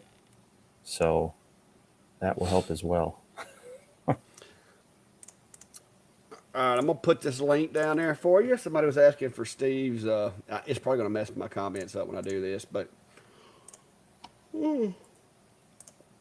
there's a link to Steve's YouTube channel. Whoever it was that was asking. I can't remember who it was. Oh, David. David Allen. Hey, that's 2 really good names right there, by the way. I know a lot of David Allens, and they're all really great guys. Uh, a lot better than those Steve guys. But, but anyway, that's my first and middle name if you ain't figured it out. But yeah, if you haven't already, go check out Steve's channel, Facebook page, the whole 9 yards, guys. The more, the better. We're trying. Steve has set his goal. And what is your goal, Steve? To retire by December. No, the short goals, short, easy, achievable goals. Oh, it's got to be achievable. Oh, all right. To waste a lot of money on the lottery, not being able to do no. I'm trying to keep up the momentum. I should be able to hit 10K by New Year's, preferably beforehand. Yeah, I'm actually about 20 away from 8K right now on YouTube. So I'm gonna hopefully keep that going. So definitely appreciate the comments and the shares and the likes and everything on that, because that helps get it pushed out there more. And they are just numbers, really. I mean, but you know, it's good to have goals. So that's where mine's at. Oh yeah, you got to have goals. So guys, go share, go like tell everybody. Go check out Steve. Go like his videos. He's got some really cool videos. You know, he's a nice guy. He's a little small, but all together, he's a nice guy. Uh, he's short. He kind of resembles a garden gnome if you see him in person. Right. But yeah, but all in all, he's a good guy. And like I said, I want to try to help him hit his goals. My goals are probably unachievable goals, so we're just going to keep mine to myself for right now. But yeah, y'all go hit that like button, subscribe if you hadn't already, share the word, share the videos. Ooh, I need some caffeine. Share the videos and help us get some traction. I know me and Steve both have a camera that's come out for those of y'all that like remote monitoring. And this thing actually says you can control the laser with it, but I'm not even sure I'm going to get into the weeds on that. But I've got a remote camera that I'm going to be doing a review on. I've got the Sculpt Fun camera, which I'm actually really pleased with the build and the design of it. As well as I've got the V35 up and going with the extensions on it. I got to be doing it. And for your bee people, I've got a honey extractor over there, so I got to go pull some honey and get me a few jars before it gets too cold. So I've got a lot of stuff backed up that's in the queue, and still got to keep my jobs going and events and stuff. But September the 9th, if you're in Alabama, go come check it out at Pedals from the Past. There should be on my Facebook page a link to that event. I'll be there. May will be there. Cog Hill, Chestnut Hills, Hoss Tools. There's going to be a whole bunch of folks that play on YouTube at the event. So that's what the ink pens are for. So you can stop by and get yourself a Clack Shack ink pen. Well, I moved them. But you can stop by and get yourself a Clack Shack ink pen and maybe even win a laser. I don't know which one's going with me, but one of these lasers is leaving here. And just so you know, the smallest machine on my wall right now is a 20 watt. So there will be a 20 watt laser giveaway that day. I'm going to have a little barrel. You're going to buy a ticket, put your phone number on there, put it in the barrel, spin it. And at the end of the day, I'm drawing a name out of the barrel, and whoever's name's on there gets it, whether I have to ship it or you pick it up or whatever. So there you go. Anyway. Very cool. To you, Steve. Very cool. I know you've got your event coming up too. I've got a number of things in the can that I'm trying to work on. We've got the Genmitsu CNC machine. I was trying to get pushed out. Like you mentioned, the ASMR 33 watt, definitely going to be getting that out there, as well as some other machines, but also have some project videos. And I have hopefully another interesting DIY mod for lasers that might be useful for people doing a lot of tumblers. So I've got something in the works there that hopefully will get pumped out here in the next little while. Love to get some more of those videos out. And then, I have the Minnesota Woodworkers Guild is doing the Woodworking Expo at Canterbury Expo Center in October 13th. So whether you like to work with hand tools, power tools, I'm going to be there doing some laser demos. They're going to have projects for kids. there's a lot of manufacturers from DeWalt to SawStop to Woodcraft to Rockler. Everybody else is. It sounds like it's going to be a pretty big thing. I've been to it the past few years in a smaller venue. Now they're growing. So if you're in the area, the Twin Cities area, or want to come to the Twin Cities area around October 13th, I will be there most of the day, hanging out and doing demos, and we'll see. I don't know. I'll have at least stickers and other things to give away. I don't know that I'll be able to give away a laser because there's some purchasing and what other laws involved with whether we're doing stuff, but yeah, be a fun time to meet some people and hang out if you are in the area. So definitely check that out as well. So, All right. Well, guys, girls, until next time, y'all be safe. And hey, if you missed the first part, go back and watch the replay. It'll be twice as fun. or you can watch it twice as fast. Yeah, that'd work too. Have a good night, guys. See y'all. Thanks for stopping by. See you, everyone.